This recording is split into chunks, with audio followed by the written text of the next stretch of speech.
All right. Are we live? I think we're live. I think we are live. Okay, great. Hello, everybody. If you're watching in the future, as always, fast forward and then type in something that says hashtag future. I don't know why I'm wearing headphones. We won't be listening to anything today. So, it's the first live stream in like a week. I've been gone. So much to talk about.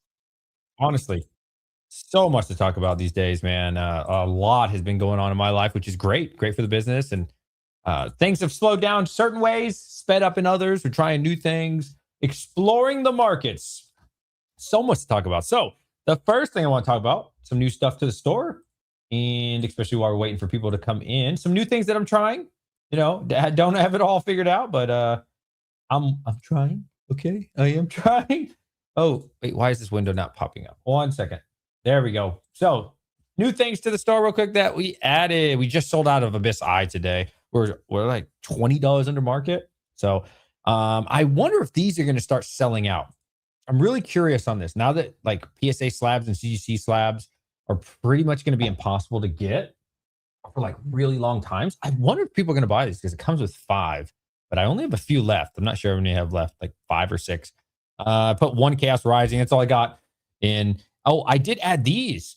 So I added these to the store. We've sold one case so far. It's $15. It's kind of cool because it comes with like a UV light or a UV strip, and you can take it off if you don't like it. So I know it's a terrible picture, but this is what it would look like. Again, protecting you from the sun, but you can just peel it off and it gets super bright, just like that. So that ended up costing me an extra $1 to do that, which I didn't know.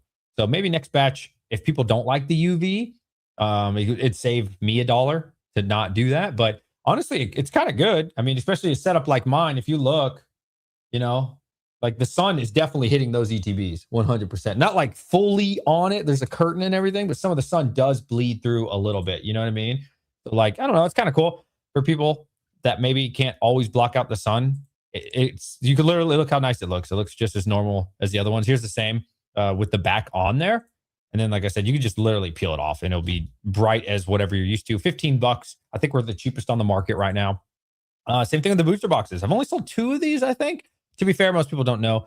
Oh, wow. I really need to make these pictures look better. I did put this Destined Rivals on the store as well. But here you can see, you can take the film off. It's not super hard to do. You just peel it off. And for people who don't want UV protection, there you go. It'll be just as bright as the ones that you're used to.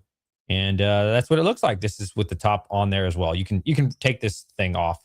So yeah, pretty cool. I'm gonna try it out on the store. I got a whole bunch of it, and like I said, we sold one case so far, so that's pretty cool. I added one first partner. I think that's $8 under market.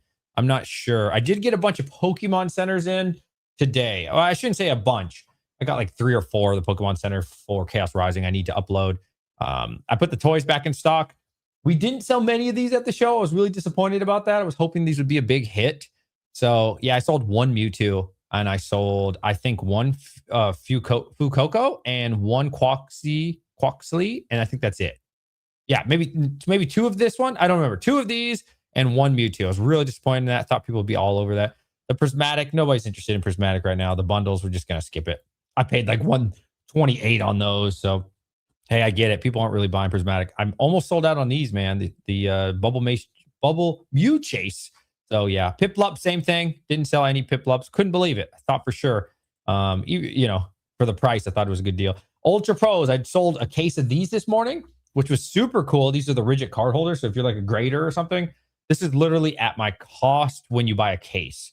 I added like $3 if you're going to buy an individual box like this, or $4 or some shit.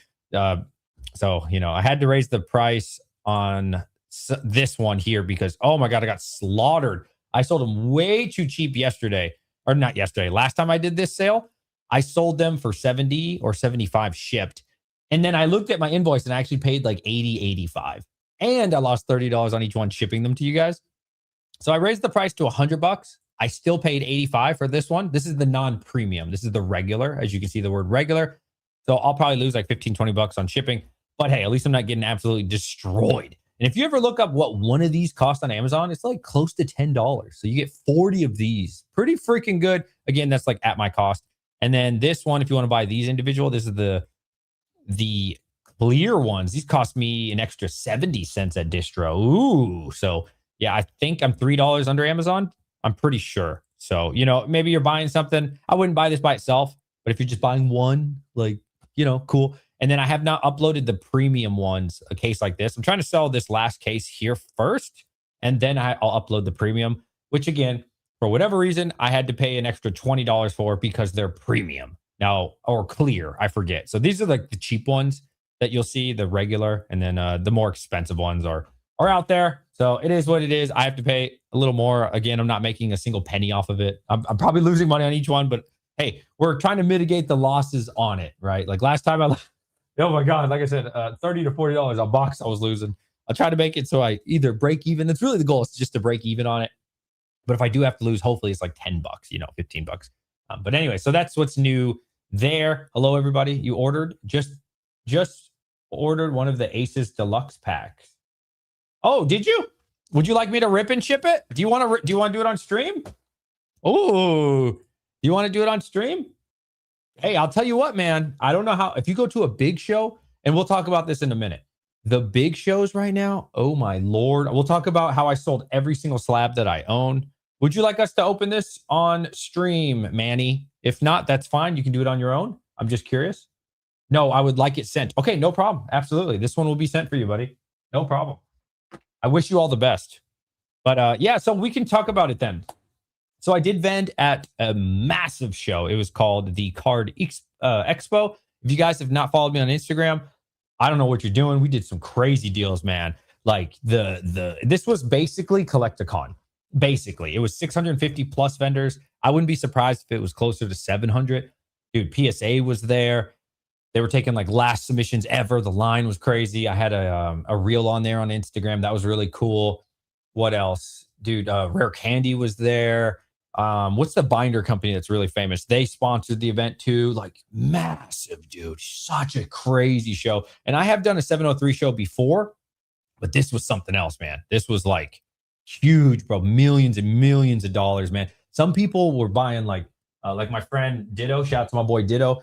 He bought like a whole booth, like the square or whatever, and they would just buy that up. And man, I'm telling you, the Vault X. Yeah, I think Vault X was there. Maybe it was Vault X. I forget. Or it was a company that was big like that. But dude, and they had huge YouTubers there, Beard Dad, and then like probably 4 other people lined up next to them that had like 100, 200,000 subs. And then the people walking around, there was people with like 300,000 subs, 200,000 subs, 100,000. This was a huge event, bro. It was crazy, man. And I only had to pay like, I can't remember how much the table was. 250? 250 maybe? For 2 days, bro. Like, I don't remember exactly. It could have been 300, could have been 225. It was something in there. Really cheap. Really, really cheap. I mean, dude. So you guys want to hear about it? I already did a video on this. 22 if you want me to talk more in details about it, though. I don't mind at all. If I see any 22s, I'll talk about it. If not, we'll go on to the next subject. But I thought it was a pretty crazy show, bro. Really opened my eyes to like liquidity in the market right now. It was crazy, man. Like slabs right now, I would say sealed product at the show did not sell very well. Sealed product, at least when I talk to my friends and stuff, we do have 22. So somebody's interested in the story. A couple people are interested in the story. Thank you, everybody. Yeah, the sealed products did bad. I think I sold 3 ETBs, and I'm usually like sold out of ETBs.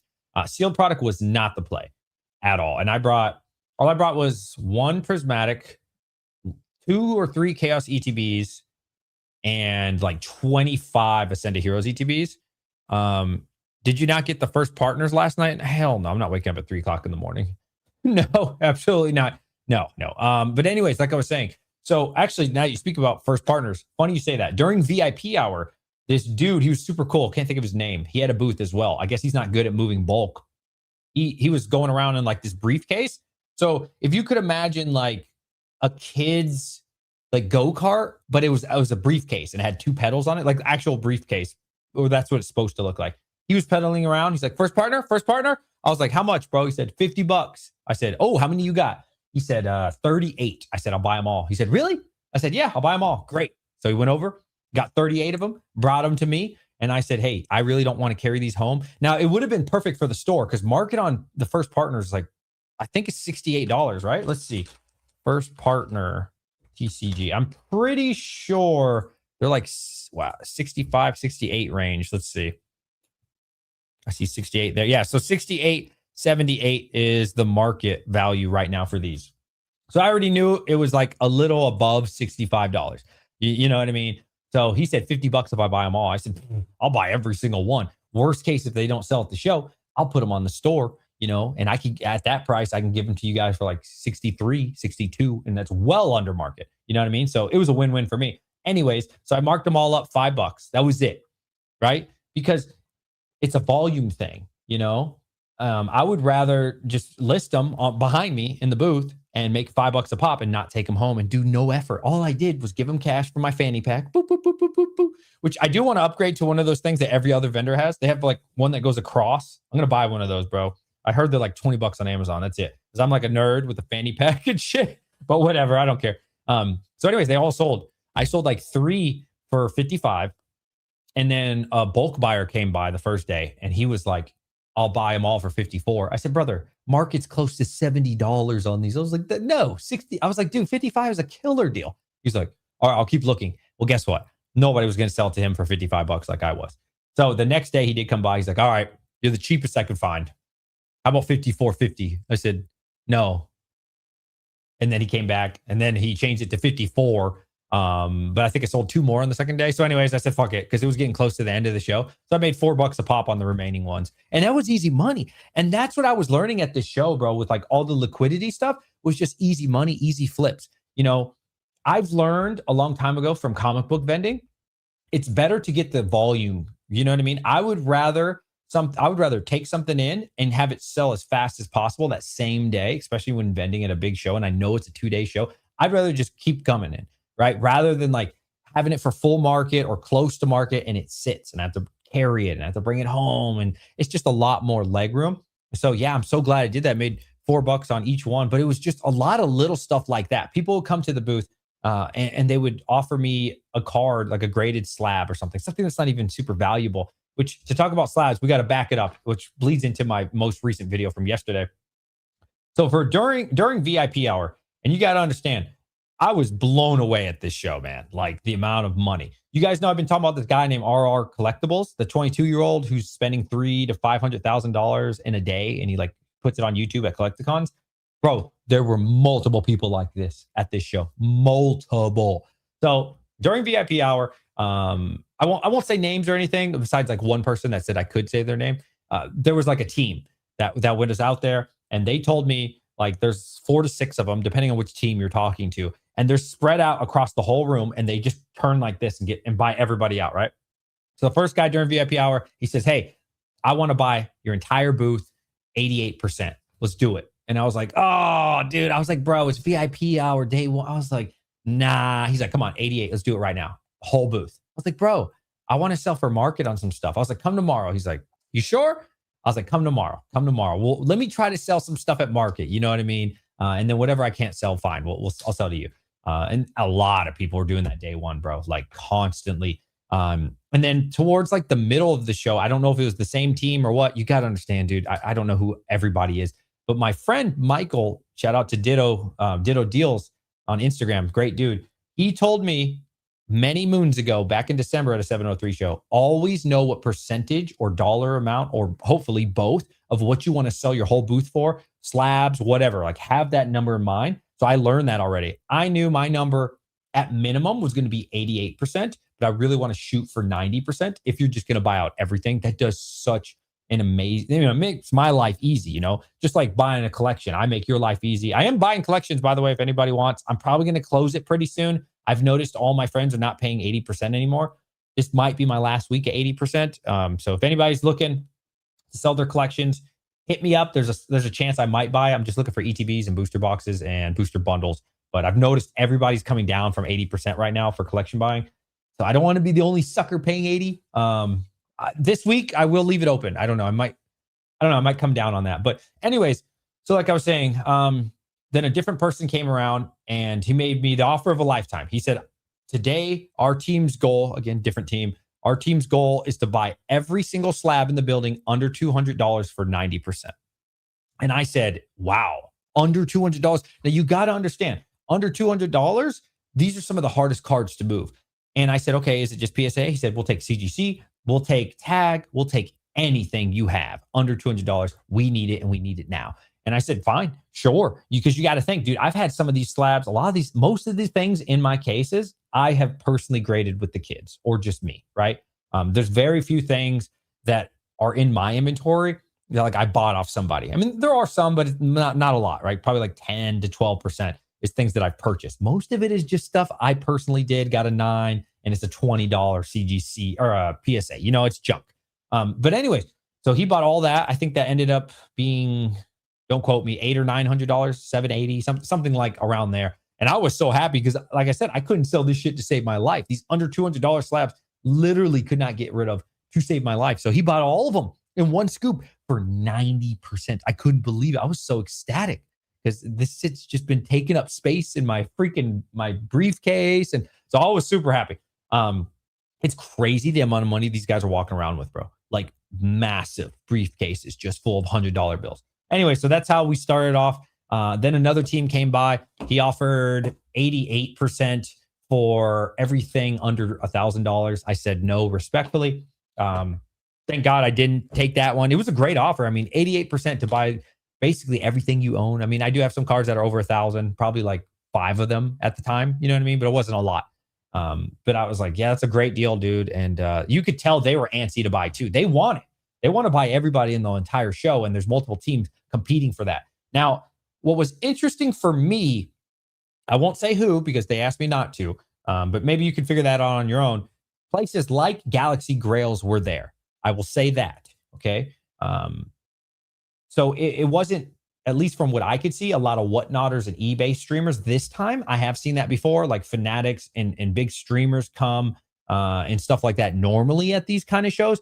But no, this time was different. This was like mystery pack companies, Galaxy Grail, not actually Galaxy Grail, but like a team like Galaxy Grail. I think everybody knows the term Galaxy Grail because Nostalgianomics always use that. Those were the heavy hitters, and they would buy anything, bro. I'm telling you.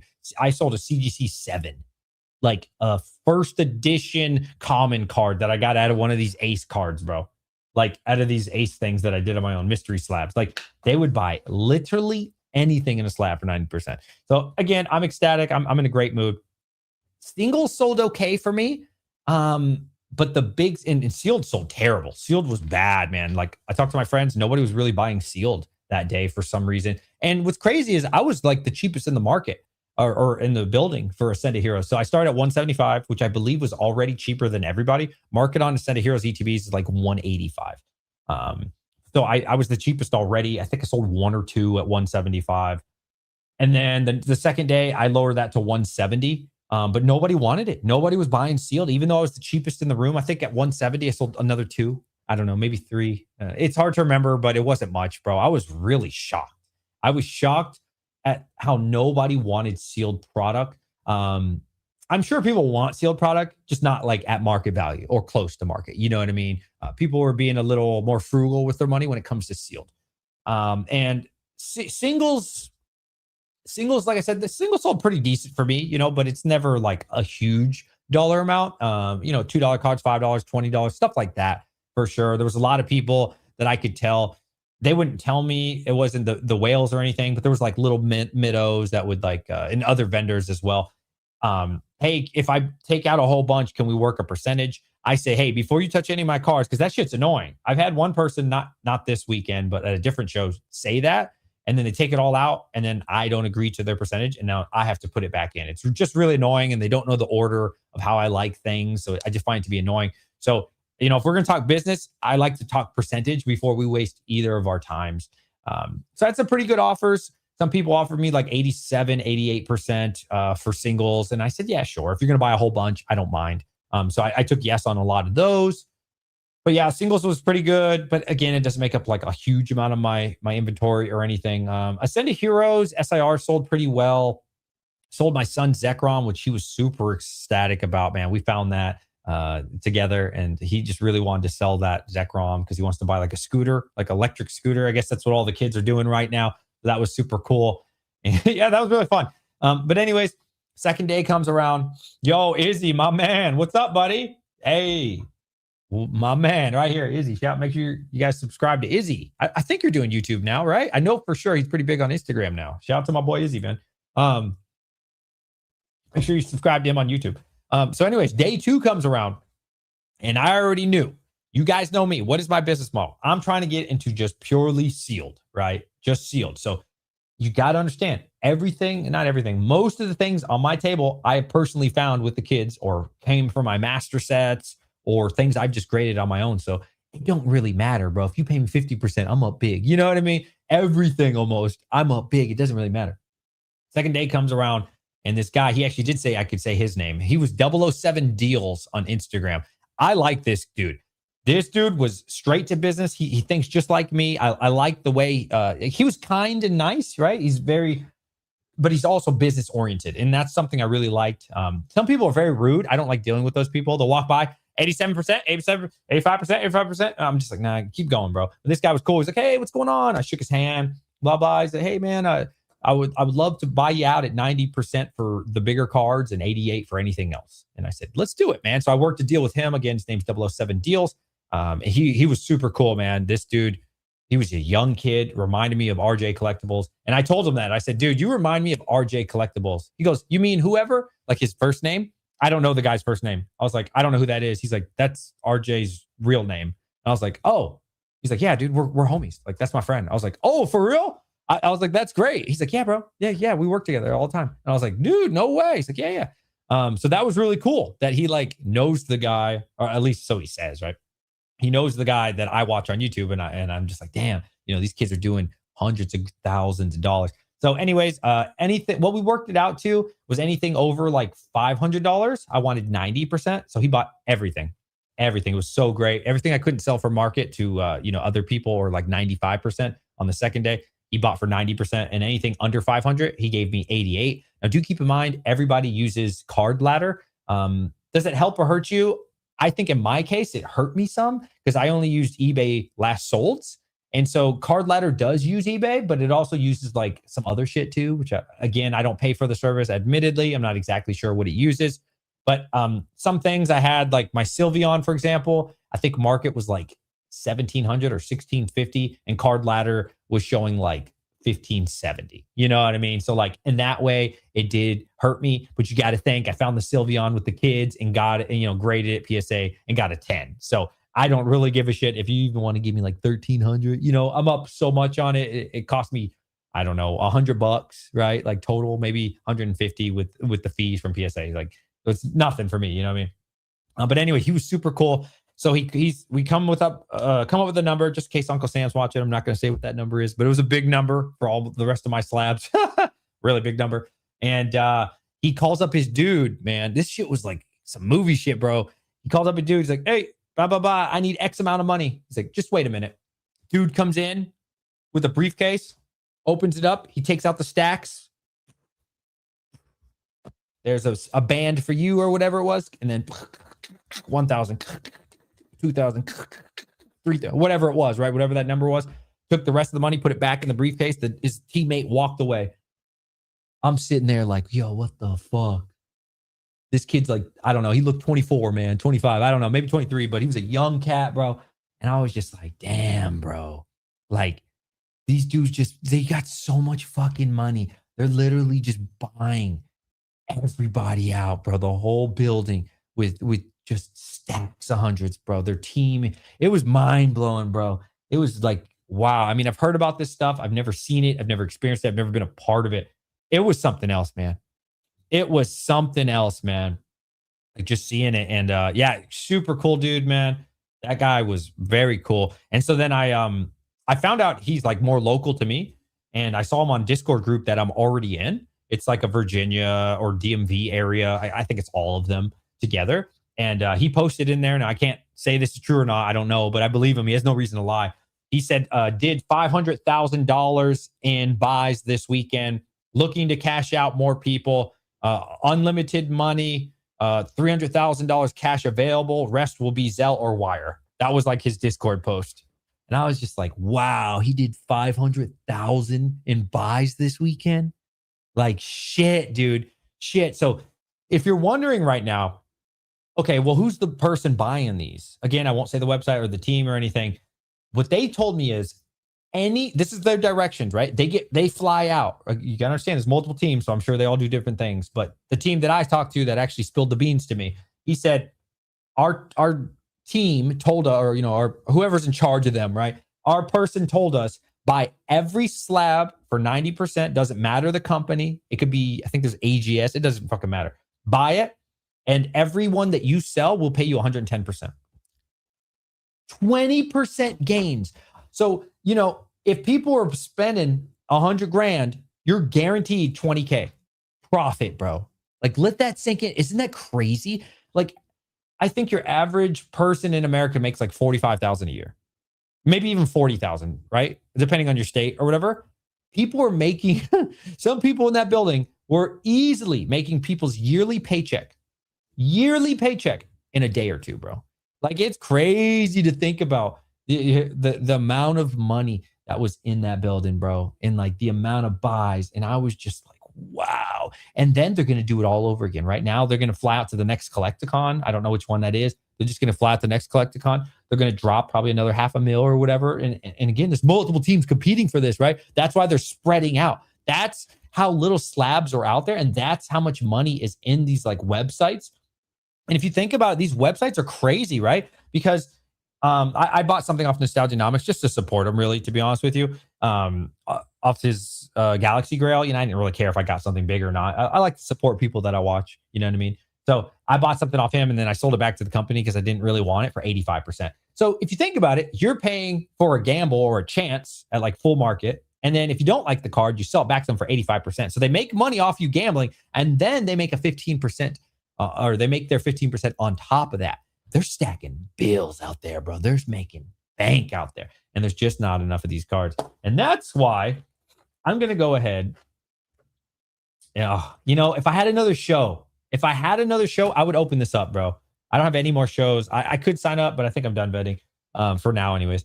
I would open up all these, bro. If I was vending again, like, it is such a money glitch what's going on right now, bro. Like they would buy every single one of these, all 5 of the slabs that come in here, bro.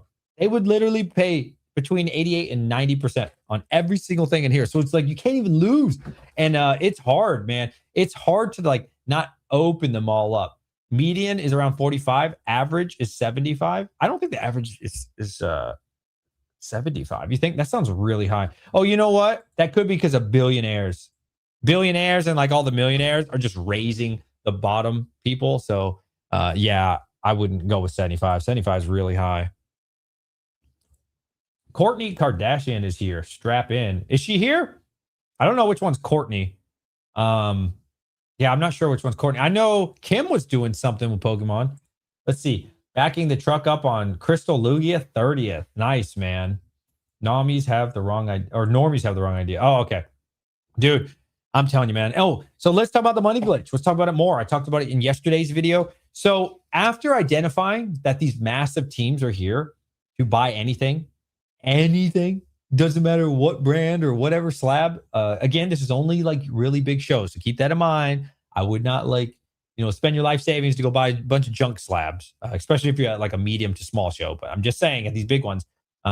So after I identified that, my answer to any person that came to my booth and said, like, do you want to buy this PSA slab? Do you want to buy this CGC? I know it sucks. That's what they say to you, right? They're like, even a little kid. He'd say, hey, how much would you give me for this? I'm like 82%. They're like, really? Because every other vendor told them no. And normally, I'm not gonna lie, I would tell them no, probably.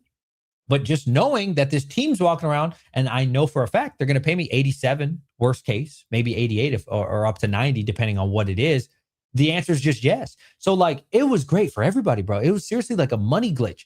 Imagine that. Normally, you go to a show as a customer, right? Or whatever you want to call that, a viewer, or a spectator, whatever, right? Whatever you want to call that.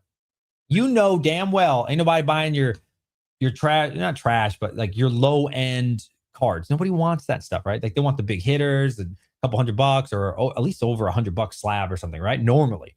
But at the end of the day, you have like a freebie that one of the streamers gave you or YouTubers gave you, and maybe you just want to cash it out.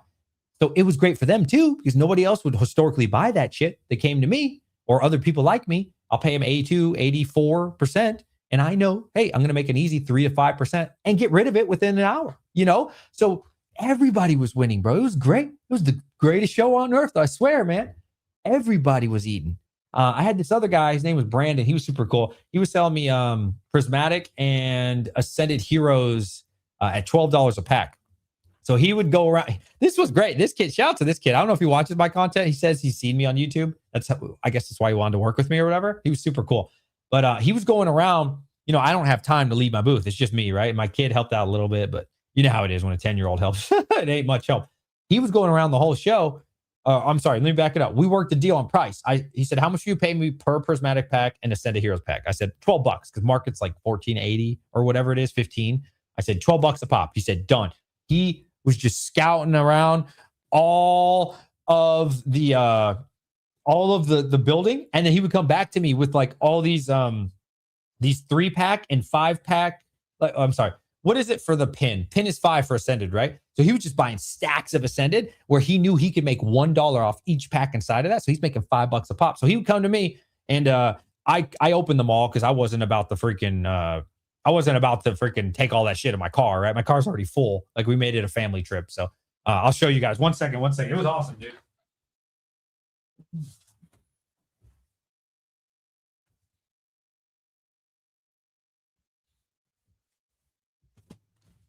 Bro cut me off after 1K in packs.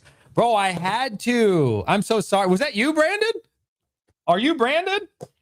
Yo, my bad, bro. I had to cut you off because my freaking kids were driving me crazy, and I had to go around the store. I wanted to buy some other stuff. So here's all the packs that I got from my boy Brandon. I opened these up myself. So just full disclosure, if you don't trust me, you're crazy. But he was bringing me pin collections. He was bringing me the Prismatic 3-packs. So I had stacks of them, bro. Brandon just kept coming. This dude was grinding, bro. It was awesome. He just kept coming. He's like, I found 5 more for you. I found 3 more for you. I was like, damn, bro, for real? Shh. Here you go. Here, $12 a pack, $12 a pack. And then he's like, bro, I found another 5 stacks. Bro, he was just bringing them. He just wouldn't stop. He just kept bringing them. So I was like, shit. So me and my kid are trying to open them. And then Brandon comes with another 5 and another 3. And my wife calls me. She's like, hey, that kid's back here. That guy's back here. He's trying to sell you more. But I was trying to buy stuff too. You know what I mean? So I was like running back to the booth. I was like, thanks, bro. Then I go back to buy something. And he was quick, bro. He was super fast. And so, yeah, all these I opened myself because I couldn't fit the stuff in my car. So believe me, these are all from sealed product. I opened them myself. It was such a crazy show, bro. It was crazy. I was buying some on $1 margin because you said unlimited. I'm so sorry. Yeah, it was getting towards the end of the show, and I had to go buy some stuff. Yo, Brandon, shout out to my guy, Brandon. I didn't know that was you on YouTube. Shout out to my guy, Brandon, man. Dude was awesome. I would have kept buying off you, but like I said, it was almost the end of the show, and I hadn't done any buying from other vendors. I hadn't seen anybody. I have a lot of friends that vend. I wanted to like walk around the show. You know, this was like the last hour or two. Last hour, you know, the last little bit. So I wanted to do some buying as well. And I was trying to sell my kids Zekrom, the single. It meant a lot to him for me to sell that. We had a lot of offers. Market was like $550 on a Zekrom raw. I think it's around $550 still. I haven't looked. My kid was like so sad, bro. Like nobody wanted to buy a Zekrom. It's really good. Like the only problem is it wasn't super well centered, but it wasn't bad. It wasn't like 70-30. It was probably like 60-40. You know, I think it was just outside the window of like the limits. And so like people would look at it and then they'd be like, oh, it's off centered. I'm like, yeah. So I marked it down $50, you know, I said, oh, hey, I'll take 500 because my kid wants this shit sold so bad, bro. I was like, hey, you know, I'll mark $50 off, but nobody wanted to buy it because they only wanted PSA 10 contenders or Beckett contenders. Right. So eventually while I was buying all that shit off Brandon, the GOAT, shout out to my boy, Brandon, my kid was like crying almost. He wasn't fully crying, but he was about to cry. I could tell, bro, because the show was ending. He's like, you didn't sell my Zekrom? You promised. And I was like, no. I'll get it sold, buddy. I'll get it sold. Because the slab people didn't want it, right? So I went to a booth that said like buying up to 90%, which is never true. Let's be honest. Nobody's actually, you know, they just put that on the sign so you come to them. And I sold it for 87% or something like that. 87, 88. So they ended up giving me 425 cash, which to be honest is probably like, I don't even know if that was the accurate percentage, but then my son was so happy, man. He was so happy, bro. Like he was ecstatic because, you know, yeah, it just meant a lot to him. And now he could go buy his electric scooter and probably have a little bit of extra money. And yeah, it was great, man. It was great. So this guy here, I think this is Brandon. I was buying some for $1 margin because you said unlimited. Yeah. So this is what like Rudy was talking about, right? Like this is what I'm saying. You could have gone to this show and just made so much money, like not even being a vendor. And that's what Brandon did. I don't know. Maybe he did it even more than that. So when Brandon first came to my booth, I bought all his sealed product for packs. I opened it all up because it's just too much to carry, right? Or he opened it all up. I forget who did it on the first initial one. And then I was like, yeah, I'll take them all, right? And then he was just scouting the whole area, just making $1 a pack. So if you buy, 15 packs off somebody, you make it a quick $15. You come to my booth real quick. And this dude was like running, bro. He's like, boom, $20 profit, $15 profit, 30. And I was like, damn, Brandon, you kill it. I don't know. He probably made like 50, $100 in an hour. It was crazy. Like, you can do this shit, bro. And there were so many kids walking around flipping and flipping. And it was great, bro. Like, this show was crazy. Like I said, you could have been a consumer. You could have been a vendor. You could have been the person buying off the vendors. I don't know. Everybody could have made money. Everybody. It was crazy. The craziest show in the world, man. And what questions you guys got for me? 118 people. You guys like when I stream this time of day? I'm actually on vacation right now for the next 2 weeks. So I'm trying to step up my game buying collections. I've been offered a couple. Your shipment was canceled. What is this? FedEx. I didn't order anything FedEx, did I? YouTube Premium just got an upgrade. I don't know what that is.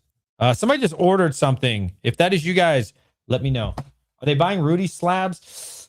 Ooh, that's a really good question. Somebody just bought 2 of the Ace trainers. Initials are HT. Do you want us to open that on stream? HT, initials HT. Do you want us to open these for you on stream, or do you want to open them yourself? That's the one thing that I really don't know, man.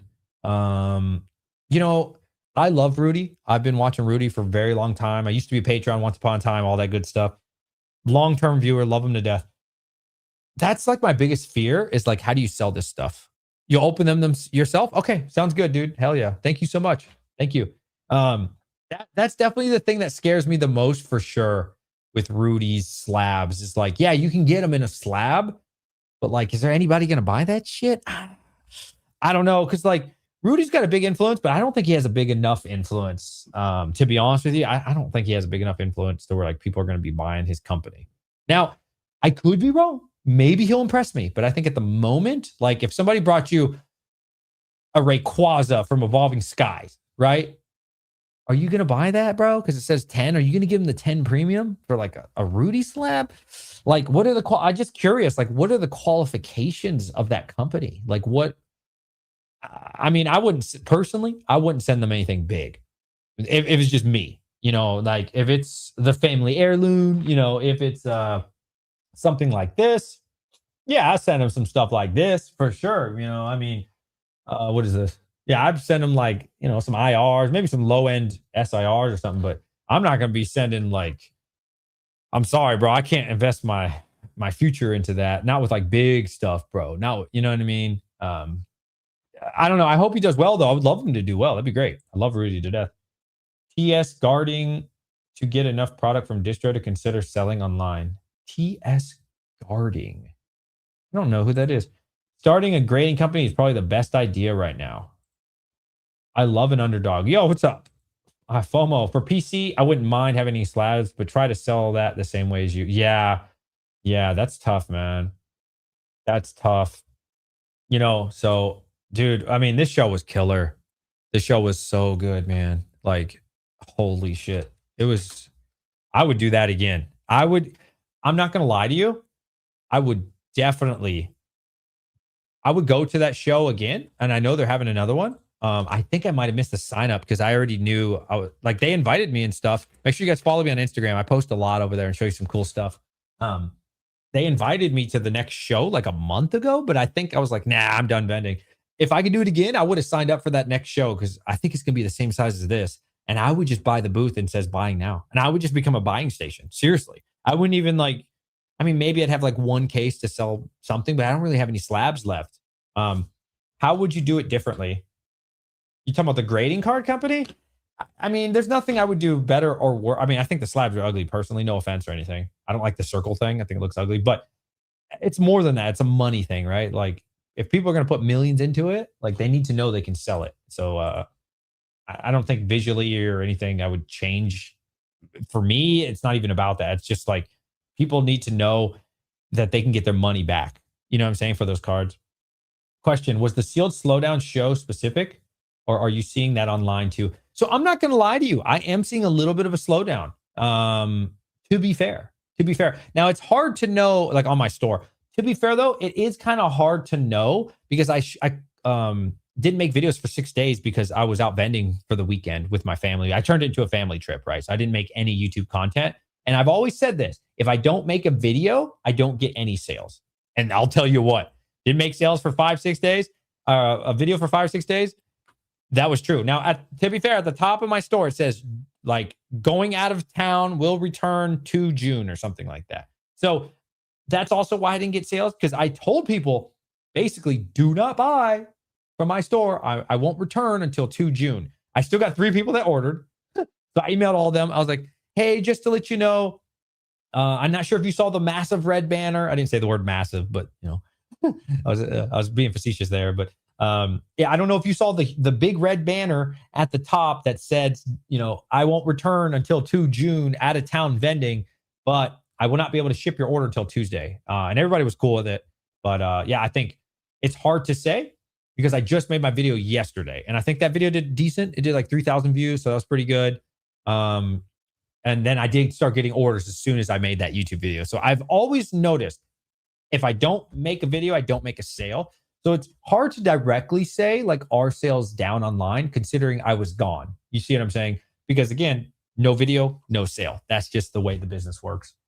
But I would say some things that I thought would sell out by now, there has to be some sort of slowdown. Because if you would have looked at my store, let's see. Let's see. I could just look at it. 151 sucks ass, so I'm not gonna even like think about that. Like these here, these Ascended Heroes booster bundles 2 weeks ago would have sold out instantly. $88. Let me see. I don't know if market has changed.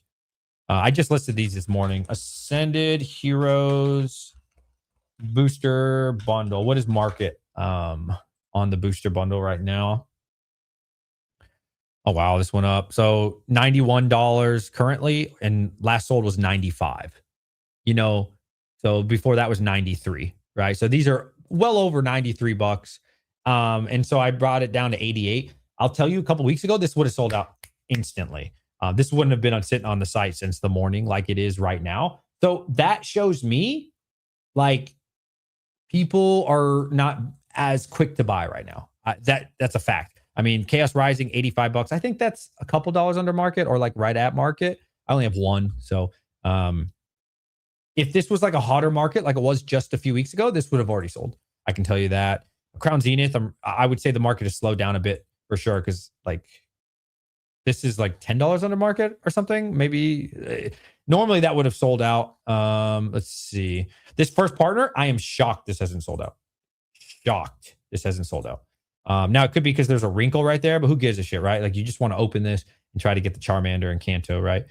This is like $8 under market. So that's just a sign to me that the market is slowed down. It has to. Like, I'm telling you, 2 weeks ago, this would have $8 under market. This would have sold out instantly. So yeah, I'm seeing signs of like things slowing down a little bit. It's not enough to like be worried or anything. But yeah, I've definitely seen a slowdown in sealed. I think right now the hype is graded.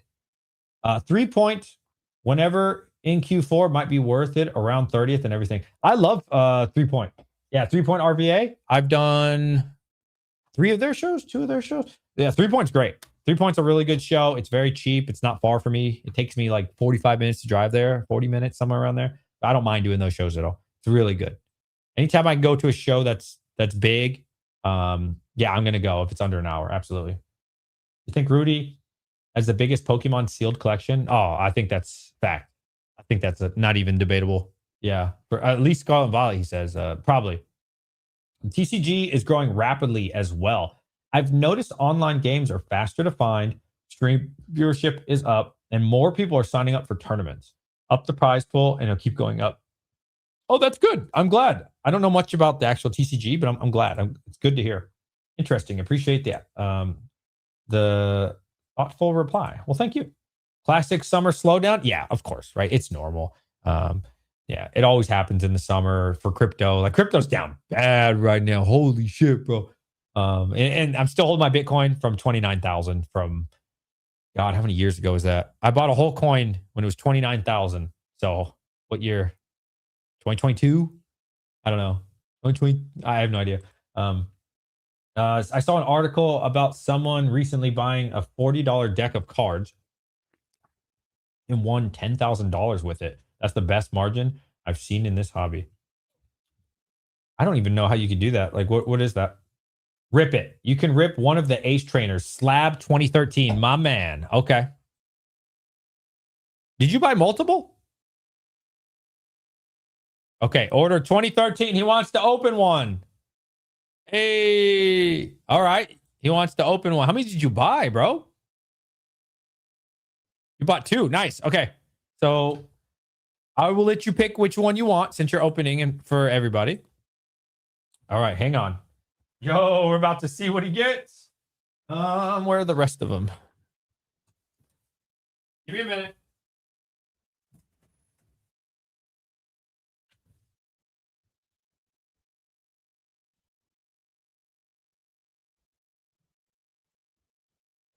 I'm here. I'm here. Hopefully you get something good, bro. Okay, I have 5 left. Then I'm sold out.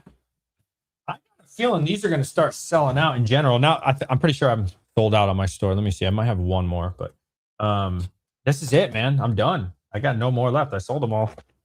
All right, I'll let you pick a number 1 through 5. Which one would you like to open, buddy? 1 is on top. 5 is at the bottom. Since you're opening for the stream, number 1 through 5, buddy. 1. This is number 5. What's your lucky number? Which one? Which middle one? 3. This one. Oh, let me take the top 2 off. It makes it easier. All right, this is your lucky prize. All right.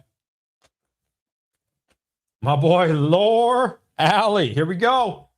Good luck to you, buddy. 5 graded cards. Well, they're not always cards. Some of the lower tier every now and then are like stickers. But hey, you know what? They actually bought my stickers. Can you believe it? The stickers that I got from these mystery slabs. Because I opened 2 on my own. They bought those too, bro. It was like CGC Pristine 10 stickers. Yeah, they paid me 90% for stickers, bro. Just because it was in a slab this weekend. All right, here we go. Shout out to my boy Lore. 22. Wish him luck. We got 136 people here.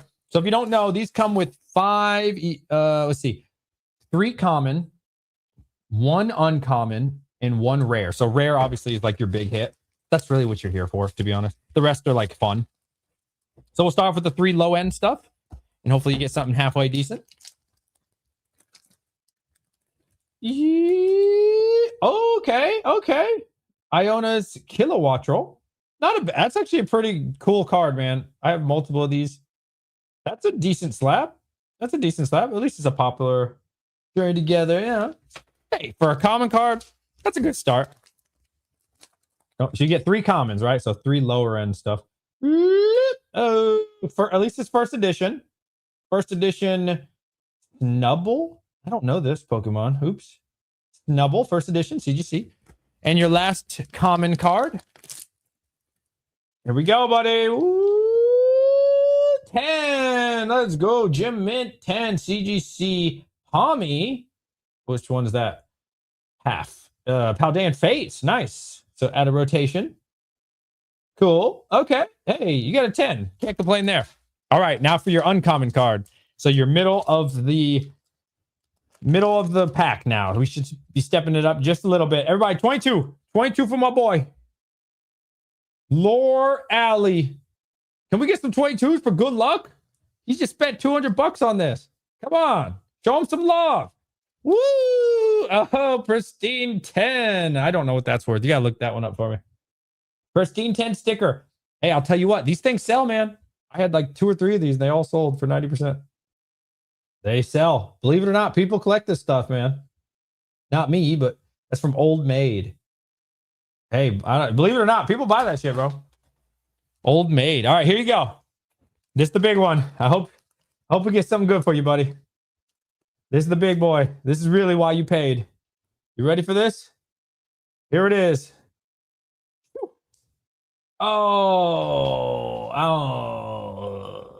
Clefairy. What does a PSA 8 Clefairy go for? Oh, let me see. Hold on. I got to look this up on eBay. I have no idea what a CG, or not CG, a PSA 8 Clefairy go for. So, near mint plus. Clefairy. What number? 5. PSA 8. So, near mint plus for an old vintage card. Did I spell this wrong? I did. Clefairy.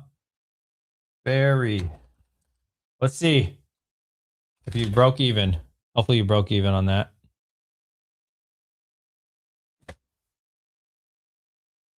That can't be real. Oh, that's first edition. I was about to say, it said buy it now, 1,400, which buy it now we can't go off of. We have to go off of sold. I was about to say, God damn, bro. Oh, last sold $70. 73 before that. If it's the first edition, you would have been rich. Okay. Well, you tried. Hey, so all in all, I don't know what the slow poke is going for. What's the slow poke going for?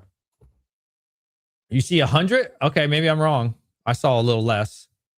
Somebody help me out. What's this going for? Old Maid or actual cards? Old Maid is a card game, not stickers. Oh, I am so sorry.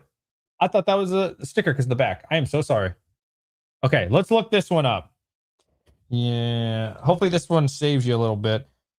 Slow poke. Old Maid. CGC. Pristine 10. Okay. Let's see. I'm going to sold.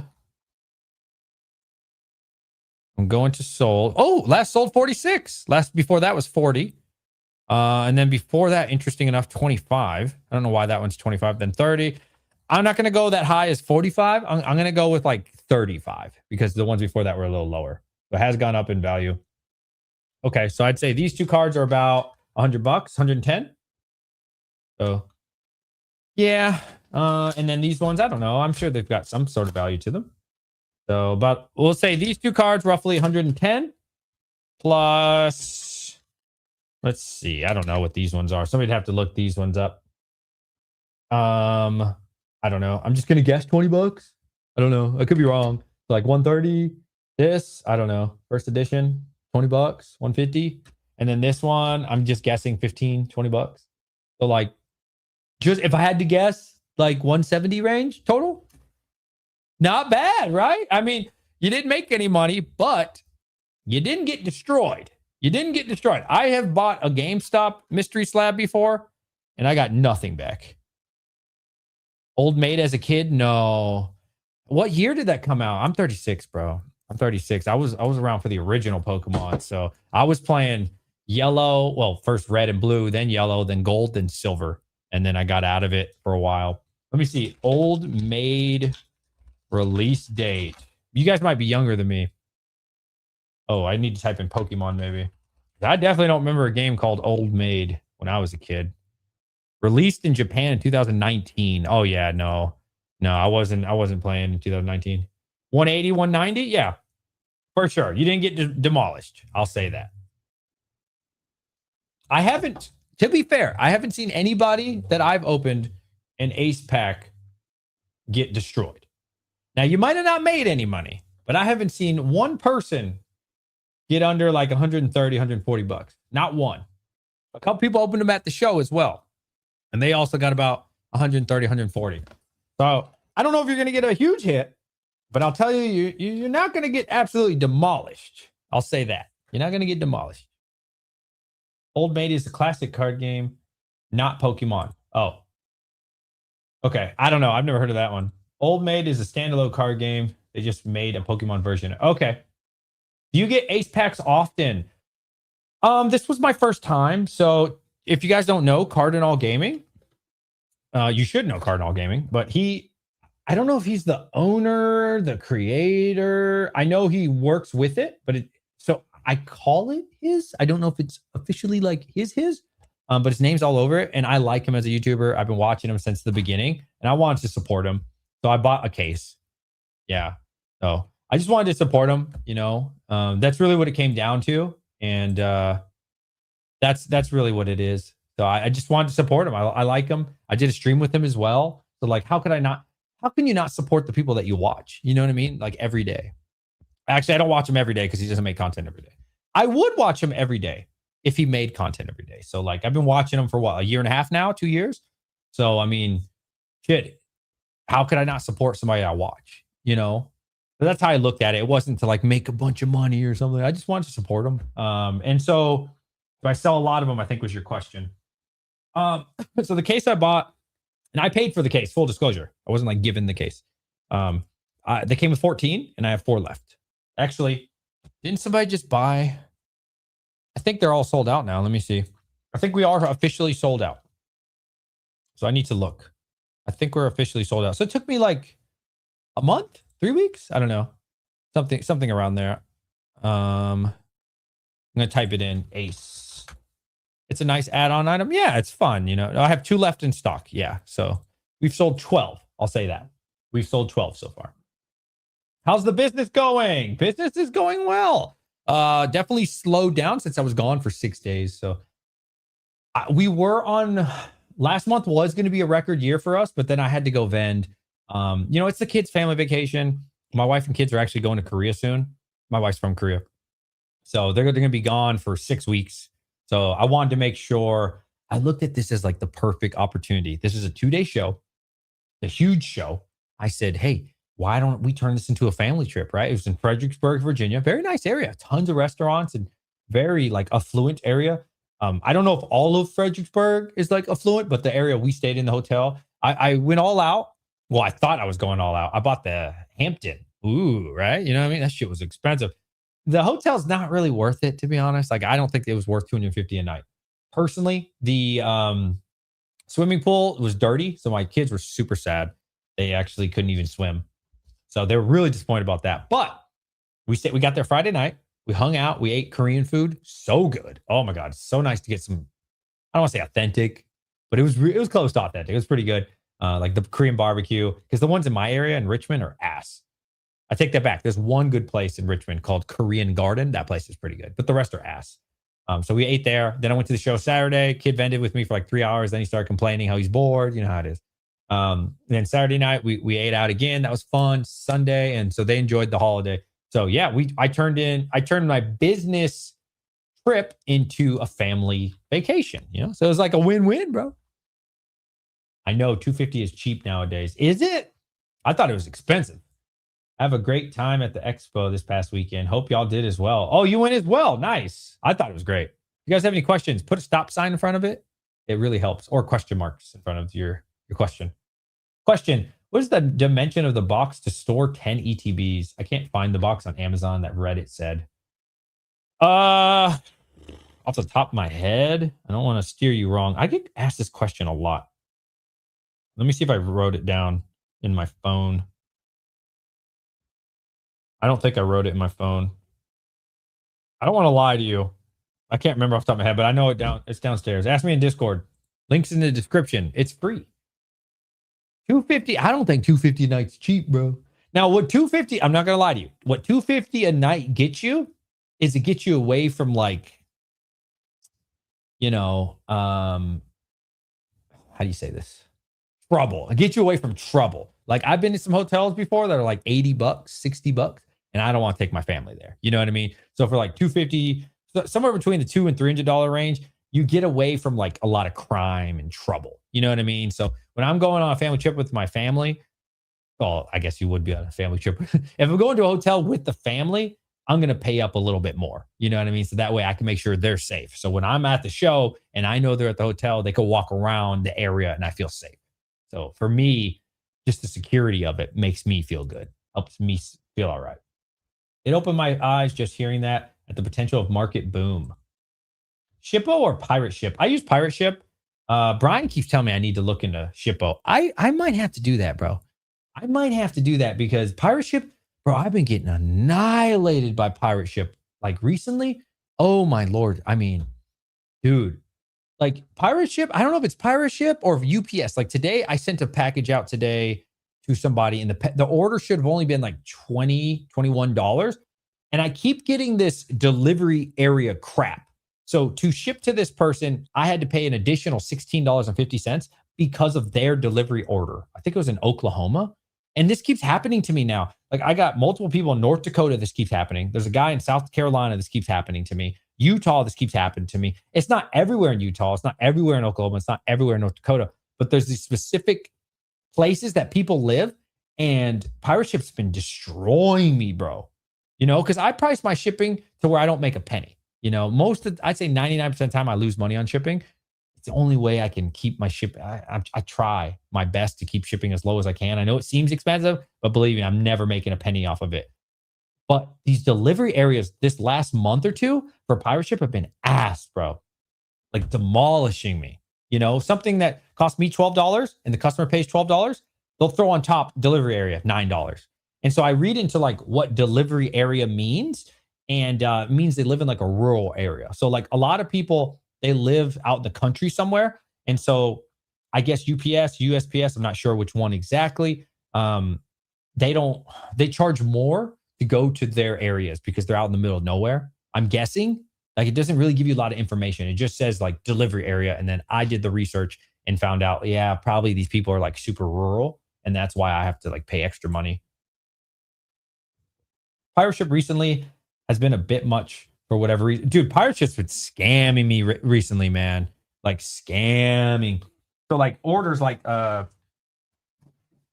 let's say this box, right? So what I used to do up until about March, now this is a bad example because this is a case, but let's just pretend this is like I'm just making up numbers, 18 by 16 by 8, right? Okay. Well, I used to put on Pirate Ship the exact box number at the bottom. That would be 18 by 16 by 8, right? And now I found out that's kind of like the inside of it or whatever, but hear me out. That was fine. For the first like 4.5 months of my business, that was fine. I never had to pay extra. Ever since like last month, if you use that number, you get screwed because they're being really petty, bro. They're like out there measuring it. So then what I did is I rounded up to the nearest 0.5. So if something said 12 inches by 12, I would just do 12.5 and 12.5. Recently, what they've been doing to me on Pirate Ship, and again, I don't know if it's Pirate Ship or if it's UPS/USPS scamming me, but they'll say, oh, you put this as 12.5. It was actually 13. And the extra half an inch, guess how much they're charging me? Guess how much they're charging me for an extra half an inch that they claim I did wrong, which I don't think I did because I round up. They would charge me anywhere between $8 to $17 more for half an inch. So imagine this. You buy something off my store. You buy 4 ETBs. You get charged $12, right? I don't make a penny off it, right? I probably lose money on every shipping, like $1 or something, 50 cents or something, right? So I'm okay with eating 50 cents $1. It's not a big deal. But then they say 2 weeks later, a week later, oh, you're off by half an inch. We need an additional $9. We need an additional $15. That's what they've been doing to me, bro. So now I've upped it from half an inch to a full inch. If something says 12 by 12, I do 13 by 13. And every now and then they're still screwing me in the ass. They're still lying on, again, I don't know if it's Pirate Ship or if it's UPS/USPS.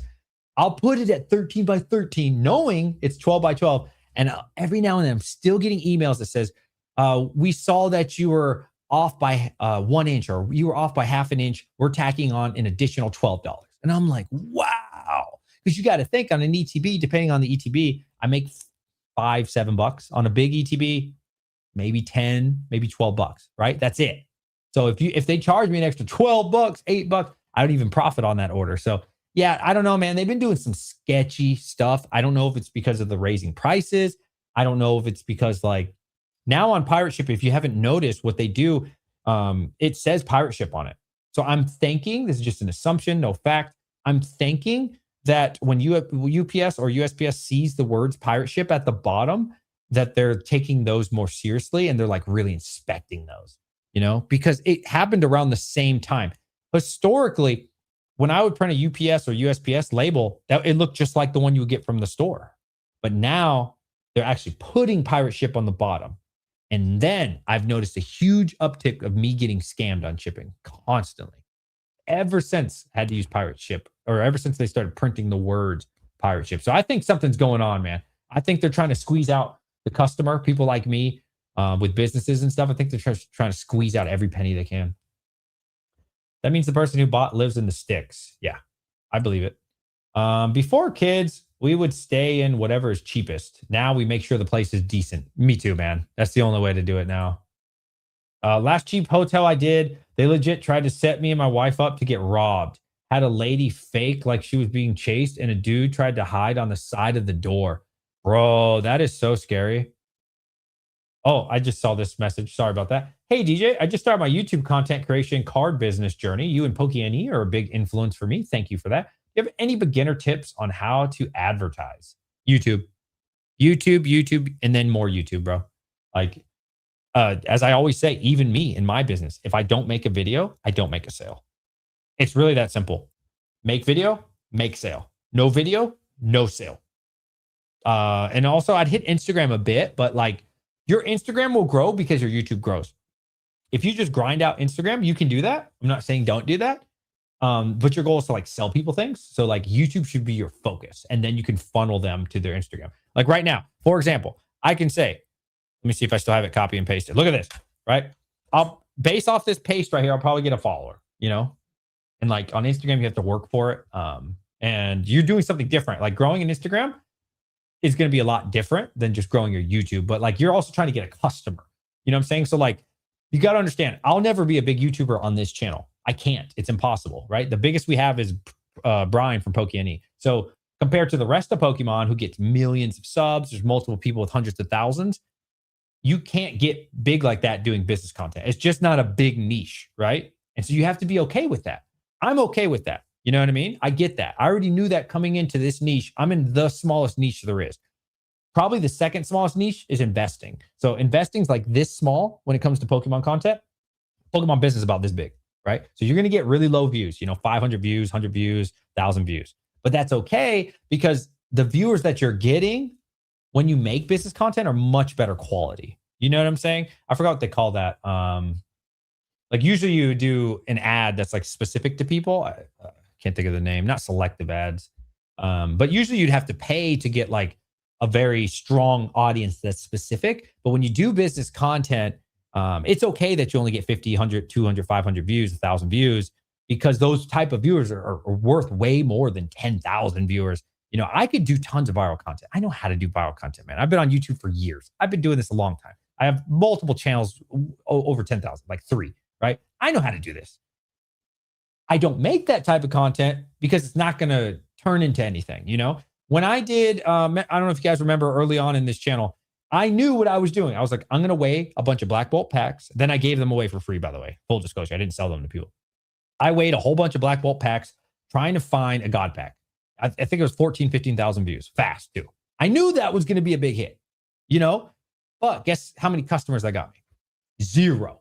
Not one person bought off of 14 or 15,000 views. Because those viewers, they're not customers. They're not like, those are the MSRP gang. You know what I mean? MSRP gang, if it's not MSRP, they don't buy. So you got to I guess, curate. Maybe that's the wrong word, but like you curate an audience of like more wealthy people or like people who are willing to make deals and like have money and stuff. So like people in the business world, investing world, they have more money, or they tend to have more money than like MSRP gang. If I wanted to really blow up a YouTube channel, which I don't recommend you do this, by the way, all you'd have to do is react to like these scalpers. Like Target just started doing, or not Target in general, but this one Target, I just saw a video of this. It was crazy. The guy's out there taking all the, not MJ Holding, Essex, what's it called for Target? I can't think, but he's cutting up on all the ETBs.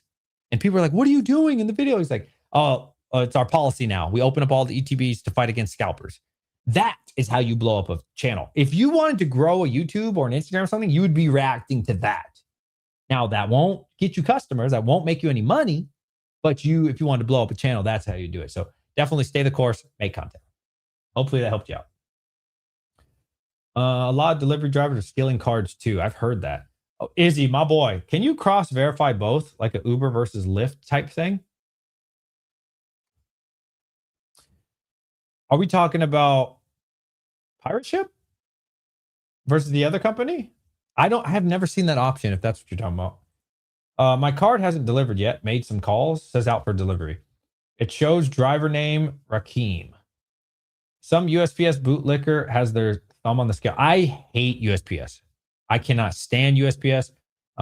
Worst company to deal with. Always go UPS or FedEx. I've always had great deals with UPS. I never use USPS unless I absolutely Excel. Thank you. I never use USPS. They are the worst company in the world. Why do you not ship worldwide if custom pays the fees? Like, what's the business reason behind it? There's a million reasons. I don't want to get into all of them. The main one is scams. The second one is like it's so much more risky. I can't trace my product, right? If I sell you this, and starting in Virginia, it goes to I don't know Detroit. I can see that, and then it goes to the end user in California or wherever the hell it goes, right? I can see that. It's all in the States. We can follow that. Once this goes overseas, dude, the shit just gets lost or stolen, right? But there's so much more risk. There's so many more scams overseas. I'm sure there's a bunch of people overseas that are good, but the scam rate, the theft goes up like crazy, man, like 10x. Not dealing with it. It's not worth it. I don't even ship to Hawaii anymore or Alaska. But that's not because of scams. That's because you have to use USPS. And then when you use USPS to Alaska, well, I haven't done Alaska yet. I just Hawaii, I was getting demolished, bro. Sending priority, you don't have a choice. You have to send priority. Somebody would pay 15, 16 bucks in shipping. It cost me $39 to ship to them. We're talking about 2 ETBs. $39 to ship 2 ETBs. Losing my ass. What am I going to do? I'm going to charge people on my site 40 bucks to buy 2 ETBs off me? It doesn't make sense. So I just had to disable Hawaii altogether, which sucks for them. But I mean, shipping is crazy right now, dude. I told you previously, just round up to the next inch. It won't cost you more for the label. GameStop just reported a quarter larger than their net income for all of 2025. I grow Instagram. DJ is right. Please focus on YouTube. Yeah, Izzy's blowing up that Instagram though. Yeah. If you're trying to make sales, it just depends, right? Like if you want notoriety, Instagram's great. You know what I mean? Like Instagram's fantastic, dude. I'm not saying Instagram isn't good, but like you're trying to run a business. You see what I'm saying? You need people's attention. You need customers. You need people to trust you more importantly. That's super important that people trust you. And you know how it is, man. TikTok brain, Instagram brain, YouTube short brain. How many people, when you watch a short, like I'll just mimic it, right? I do this sometimes. I don't watch a lot of shorts, but when I do, I go like this. Bored, boring, boring, boring, boring, boring, boring, boring. There's no attachment. I never subscribe to these people. I never follow these people. I don't give a shit because you're like a short content creator. There's no attachment. There's no like parasocial aspect to it. You know what I'm saying? Where YouTube's the complete opposite. Well, now YouTube Shorts wouldn't be, but like long form content. The first time you watch somebody's long form, you probably don't feel any like attachment to them, right?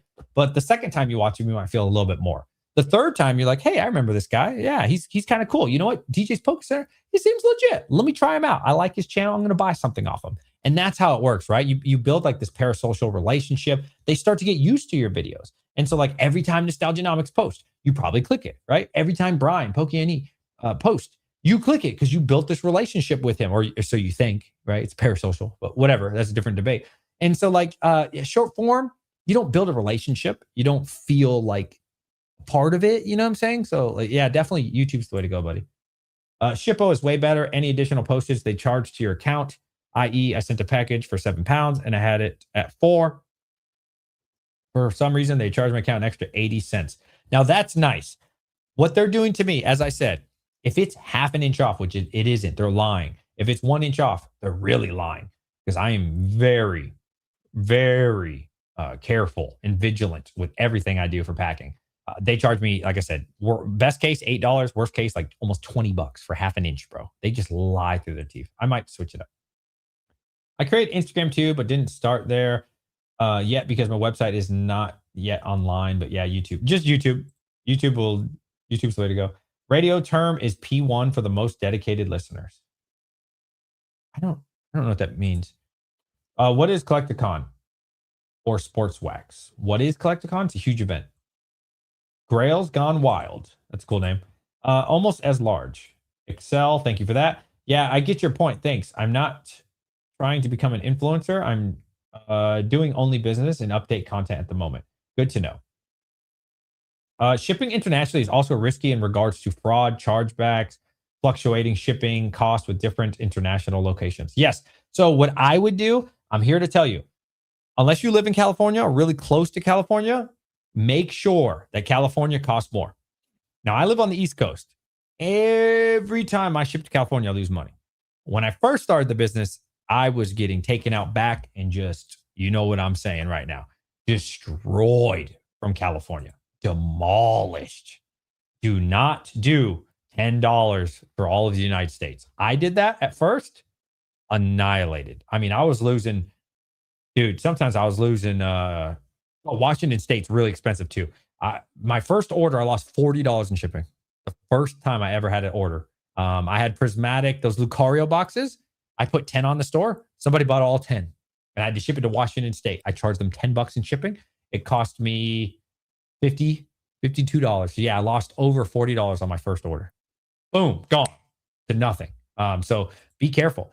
You need to figure out the weight system. What I do is, it took me some time, so I'm going to save you all the time in the world. North Dakota, you need to raise the price because they live out in the middle of nowhere. No offense to them, but there's nothing you're going to send to North Dakota for $10. I'm telling you, make it minimum of $12. Under 4 pounds, $12. Like they buy one ETB, $12. Because at least for me, because I live on the East Coast, I'm probably still going to lose $2 to $3 sending to North Dakota, even one ETB, but it hurts a lot less than $10. California, raise it. Don't ship to Hawaii. Don't ship to Alaska. Utah is very expensive as well. A lot of places in Texas are super expensive. Texas is huge, right? Now, I haven't charged them 12 minimum. I'm still at 10. I probably should because they have a lot of those like delivery area fees that you'll see just because they live in a rural area. But Washington State, raise it. So put them in a separate category, right? At least on Shopify. I have 48 states enabled. And then I disable like 5 of them and I raise the price just $2. And then depending on the weight, I raise it, which again is California, Washington, North Dakota, Utah, and I forget the 5th one. There are some expensive states to ship to, man. They're going bankrupt anyways. GameStop. Oh, so you do the shipping. Don't you let customers pay for that normally? It's so much more complicated than you think. It is not like calculated. It doesn't work like that. Maybe that works, but it's not going to work. You'll see. You'll see. I'm saving you 6 months, 7 months of pain right now. I do it by state. Card ladder is paid and probably just as shady as PSA. Purchased a Silver Tempest booster box with acrylic from this guy on eBay. When I got it in hand, I noticed a rip on the side. I just returned it to USB. Careful who you buy from. Always be careful. That sucks, man. Yep. I've seen short pokey creators with 100,000 followers, but a long video get 100 views. Yeah, you'll see that a lot. Because you got to understand, short and long form content are literally 2 different algorithms, especially on YouTube, right? So it's really easy to get views on shorts. This is why I think a lot of people get confused. Is like, how do I say this? There's a lot of, you get an attaboy, right? From the YouTube algorithm when you make a YouTube short. If you, as a brand new creator, your first video ever, don't be surprised if you get 1,000 views off of YouTube short. So you feel good, right? You get a dopamine hit. You're like, wow, 1,000 people care about me. This is so amazing. No, that's not how it works at all. It's just the algorithm pushes you because it's so easy to get views on shorts, right? So then you do that a little bit and you're like, now I do long form, I'm going to get a bunch of views. No views because they're 2 separate algorithms completely. YouTube shorts are always promoted. They have to get more people making shorts because people don't stay on the platform for long doing that. They go like this, 3 seconds, 2 seconds, 1 second, watch this one for 10, 5 seconds, 3 seconds, right? So they just went through 10 people's videos in the matter of under a minute. So they need more creators. So they're going to boost you up in the algorithm for whatever you're making content on. So it's easy to get that dopamine hit. It's easy to feel good. Where long form is completely opposite, right? You can blow up on Instagram really fast. You can blow up on YouTube shorts really fast. You cannot blow up really fast in general for most people on long form. And that's okay. You have to grind it out. You have to put the work in. The more you put the work in on the long form, the more the algorithm says, hey, this person's not a scammer. This person's legit. This person's not AI. This person's not a bot. Because it doesn't know anything about you. It doesn't know anything about your channel. So you have to put that work in. It's completely opposite. You have to put the work in for long form, but it's worth it in the end. Understand what I'm telling you. Sounds like he's an investor. Let's see. Buying $200 slabs when it costs $25 to grade. So really, yeah, fair. Especially if you get upcharge. My dad works in shipping and he ships all my orders for free. Oh, that's nice. 88% of $200 is $175. Here in the UK, DR cases are down to $2,000 and prismatic ETBs around $150. Or I'm sorry, is that pound? Yeah, pound. All because it's not the hot set. Oh, dude, buy it up. Buy it up. Buy them for $2,000. Sell them right now to people for $2,500. That's what I would do if I was you. Why don't you just buy them right now and sell them to me? $2,500. Make $500 a pop on them. Ship them to me. You hear what I said? Buy them all up for $2K. Make $500 for every single one you send to me. Send it to me today. Send it to me tomorrow. What are you doing? Make a couple grand off me. Quick flip. And then I'll sell it quick. Win-win. Let's do it. Come on, DJ. Open shipping back to Hawaii. I want to, but I'm telling you, I get demolished on Hawaii.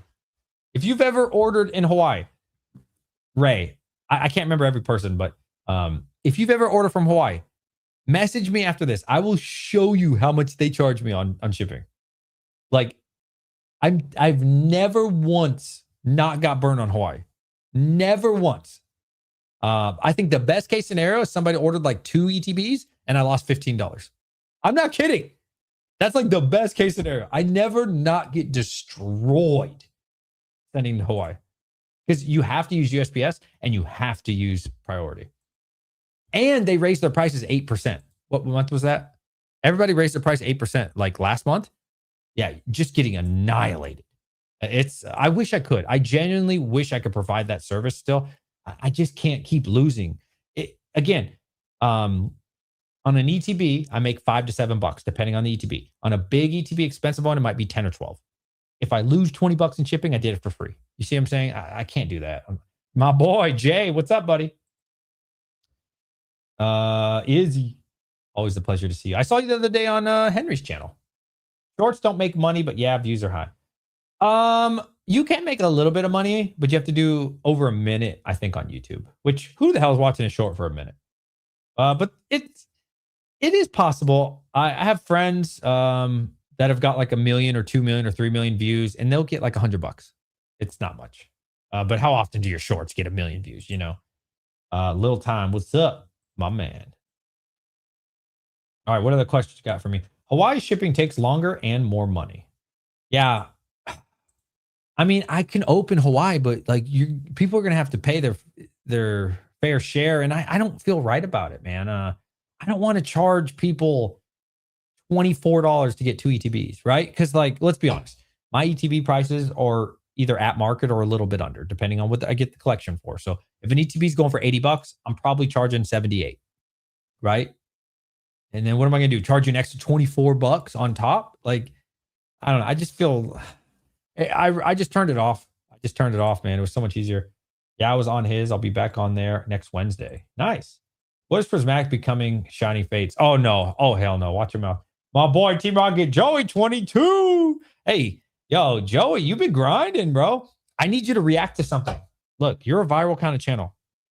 Let's see if I can pull this up. I don't think sound will work, though. I've never been able to get sound. Have you seen this new video? This is going to be the next big video to watch. If I wasn't doing a business channel, I would be reacting to this video right now. Let me know if you guys can hear this. I don't know if I have to like enable sound or something. Let me see. Is there a way to enable sound? Because every time I try to play a video, there's no sound for you guys. Can you guys hear this? This is the video. If I was Opossum Bud, if I was Joey, if I was Kira, I would be reacting to this video right now. You'd probably get 20,000 views minimum. This is the video to react to right now. I'm telling you guys, you want to go viral? This is the one. It just came out. You can't hear it? Yeah. So anyways, I'll just show you then. I'm telling you, this is what the guy's doing.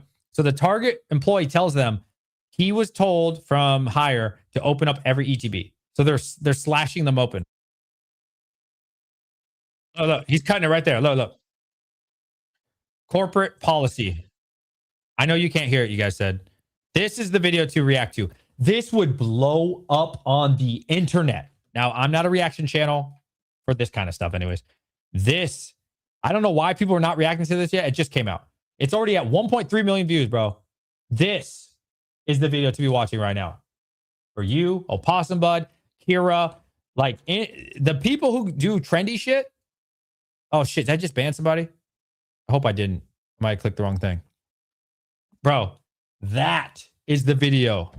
I'm giving you guys free sauce. If you are an influencer and you do anything talking about like, you know, like scalpers or like you just talk about, that kind of stuff. What I guarantee you people are going to react to that video. Be the first one. Everybody's talking about it on Facebook right now, Instagram, Twitter, every social media. I've seen nothing on YouTube. And because that's such a viral video, it's already at 1.3 million views, bro. This shit just came out, right? What it's going to do is it's popping off on Google. So your YouTube video is also going to pop up on Google right now. So anybody who watches that, once they go back onto Google, because everybody uses Google, it's going to say Team Rocket Joey video or Opossum video or Kira video. And that shit is going to explode. That's going to be a huge video. If I didn't do business content, I'm telling you, that's a big deal. A lot of these other things aren't big deals. That's actually a big deal. If other targets, I'm not saying they will, but if other targets started doing that and there's video evidence of the guy doing it and he's telling you that he's doing it and why he's doing it, like that's actually big news, bro. If I'm not saying it will happen. I'm just saying if all the targets made that mandatory to open up every ETB so that way you can't scalp anymore, that changes the game. That actually makes it super rare. Like that destroys sealed product in person, right? That's a big deal. That's even something I would discuss. I wouldn't react to it just because I'm not a reaction channel, but I would mention it in my videos, right? That's actually now what if I'm not saying it's going to happen, but like if the chain reaction of that exposure became, hey, Walmart's going to do it too, then how would people get sealed product anymore and collect it and invest in it? Now, the only way you'd be able to get it is either botting, or which is already hard enough to do, right? Or from distro, which then makes all the sealed product that exists even more expensive because now all of them have a rip. Ooh, you see what I'm saying? This could be a big deal. Not saying it is, and it's not a big deal yet. It's one target store, so let's not overreact. But I'm just saying it has the potential to catch on. That could be a really big deal. Wait, what is happening? This. I was telling Joey to react to this, bro. This shit is blowing up, and I've seen nobody react to it. And full disclosure, it has not happened in all targets. This is one instance in one store. I wish I had sound. So this guy's caught on film at Target opening all the ETBs, and he's been instructed by his management to do this, to combat scalpers. This is already at 1.3 million views on Twitter. It's trending everywhere, and nobody on YouTube has covered it yet. And he tells you why he's doing it. It's to fight against the scalper, blah, blah. Again, not saying this is going to happen in all targets, but this is a big deal. Or this, let me take it back. This could become a big deal if more targets do it, if it continues to go. Yo, my boy Mimic Brew in the building. Good to see you, buddy. Mod up? Okay. Hell, we can mod. Oh, I can't do it on StreamYard. Here, hold on. Boom. Add as mod. There you go. Hopefully I didn't ban somebody earlier. I clicked something random. Yeah. Yeah, I'm telling you, if I was more of a viral content creator on this channel, I would stop watching this stream right now. I would go react to that shit. And dude, you got to think. Everybody's going to be on your side. If you just say, now, if you're negative about it, everybody's going to destroy you. Now, that's going to probably make even more engagement, to be fair. But if you're like, yo, this is bad for the hobby, then everybody's going to hate you. that probably wouldn't be the way to go. But if you're like, man, finally, listen, react to that video, right? Finally, we're combating scalpers and all these investor bros. And everybody in this comment section is going to be like, yeah, fuck them. fuck them. I love your channel, bro. They're going to share it everywhere. They're going to be like, dude, you're fucking awesome. You're for the hobby, bro. You're so cool. Oh, yeah, fuck them, bro. Right? Telling you, easy explosion. That's got that type of video reacting to something like that. Bro, that's got 40,000, 50,000 potential. Yeah, emotional. Exactly. Everybody's going to comment on that. How much they hate the scalpers, the engagement. They're all going to like it and share. That's the kind of video that makes you go viral for real. Not like 10K viral, but like really viral. Yeah, that's got the potential. My heavy bag's going up just watching this video. That must feel so good. Wait, what did I miss? What must feel so good? A dream job? What, opening ETBs? 22. When do you think distro starts giving you product? Probably no time soon, man. No time soon.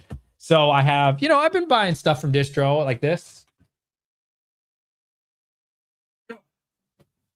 I haven't put this one on the site because I'm trying to sell the cheaper one first. So these are the premium version, which cost me about 70 cents more. So I have to charge you guys like 15 bucks more.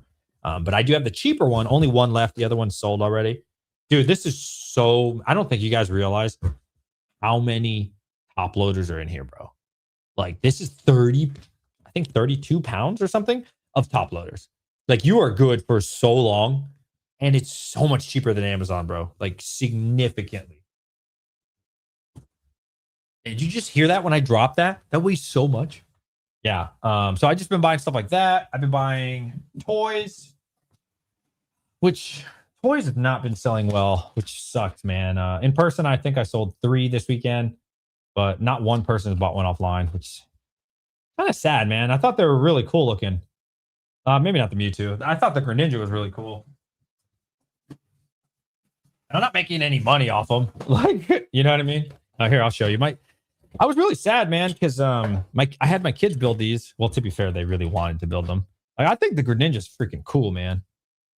I thought this would be a big hit at the show. I was selling this for 10 bucks. Didn't sell one. Like, this is cool, bro. This is like a model kit that you build. I mean, he's supposed to like punch down. It's kind of hard to show you right now, but he like kneels down. It's not like a toy. It's like more of a model. And this is a pretty awesome toy for freaking 10, 12 bucks, man. This is cool as shit. Yeah, didn't sell one. I was shocked. I don't think I sold any Piplup. I asked $10 the first day, and then I dropped it to $6, and still nobody wanted them, bro. So my daughter and son built these two. I did sell... Foot just fell off. My hand's in the way. These aren't toys. These are models. And the kids build them, Yeah, I sold two of him, and then one... I forgot. I sold one of the other one. But I thought these were going to be a huge hit, bro. Yeah, I was shocked that like nobody wanted them for the price, man. Like, I don't know, but it is what it is. I'll figure something out. I was shocked that nobody like kids didn't even want them, and some of the dads were like, "Yo, I'll buy the. Do you guys want those?" And the kids were like, "Nah, I don't want it, Dad." Even like 6-year-olds were like, "Nah, I don't want a toy. I want a card." And I was like, "Oh, really? For $6, you really don't want a model kit?" I was like, "Damn." I was shocked. I really thought kids would be all over those. But boy, was I wrong. Yeah. I just saw a question. Do you consider yourself a scalper? No. So a scalper is a person who goes to a store. So like Target, Walmart, Best Buy. And so they buy in person. I would not consider myself a scalper at all. What I am, though, is a reseller. So I buy collections. So like if you have an old collection, or I don't care, even a new one, I don't know where the product comes from, right? We can probably figure out where it comes from, but I don't ask questions. And I just buy in bulk for a very high percentage, for 80% right now. There have been times where I paid 85, but in this market, there's no reason to pay 85 anymore. And then I just sell it. So no, I would definitely consider myself a reseller, but really I consider myself a business. But yeah, definitely not a scalper. Scalpers, not saying I'm any better than a scalper. Not saying that, but I'm definitely not a scalper. What's your distro name? I keep that on the low. I've thought about grabbing a couple of those from you to bring with me vending. Maybe they do well for you. They don't do well for me. I'll tell you what, if you buy more than one, I drop it a couple bucks. Damn, this foot got this. You see it in my keyboard? The foot got stuck. Oh, I got it out. Sorry about that. Yeah, if you bought a couple of them, I'd definitely drop the price a couple bucks.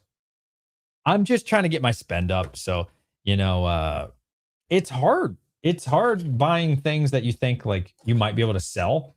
So I bought some Cookie Run. I haven't put that on the store. Will that sell? I don't think so. I'll have to find a new way to. Even these top loaders, I'm not making a penny. I'm losing every time. These cases I'm selling you guys, I'm losing every time. I'm just trying to get some of the money back. Ideally, break even on them, but I'm definitely not. I can tell you right now, I'm definitely not breaking even. But I am at least trying to get my money back. To be honest with you. Let's see. Throw them in $100 purchase free. What? Oh no, I don't want to throw them in for free. I'd like to make a couple bucks back. I'd like to break even on them so that way I can buy more and get my spend up even further at distro. DJ, have you watched Obsession? Greatest movie of the year? I've never heard of that. Let me see. Obsession movie. I have never heard of Obsession. What is this about? It's in theaters right now. 8.2. Wow. One Wish Willow to win the crush's heart of a hopeless romantic. No, I'm good. I'm not gonna watch that. No offense. I don't really watch romance stuff. No offense. No offense. What Pokemon set sells out the fastest? I'm not gonna lie to you. Yeah, the market's changing. Like right now, the market's changing. And my business was closed for like 5-6 days because I was out for a family trip / spending trip. What sells the best right now? I don't know. I don't know, man. It's been really slowing down this last couple days. Well, to be fair, I just opened the store yesterday again. So I'm not sure. I tell you, Ascended Heroes is really slow. Anything sealed is slow. I think people are slowing down right now with the summer slowdown. Yeah, it's a little early to call that, but I don't know. If you would have asked me a week or two ago, definitely Ascended Heroes Prismatic. Now nobody's buying Prismatic. I tell you the slowest one, 151. Bro, you can't sell 151 to save your fucking life. People were trying to sell 151 bundles for 165 at the show. People are not touching 151. 151, and I know 151 long term is going to do great, right? Everybody knows, great set, blah, blah, blah. I'm just saying, if you're trying to churn and burn, oh my God, stay away from 151 right now. You can't sell that shit to save your life. It is bad right now for 151. That's probably the hardest one to sell from what I've seen. Her funny, a Rudy Shorts, a PCG. Absolutely. He's very funny. Izzy, my man. I'm sure DJ does a lot of B2B that doesn't even know about. That does. Oh, yeah, for sure. Which would 100% not make him anywhere near a scalper.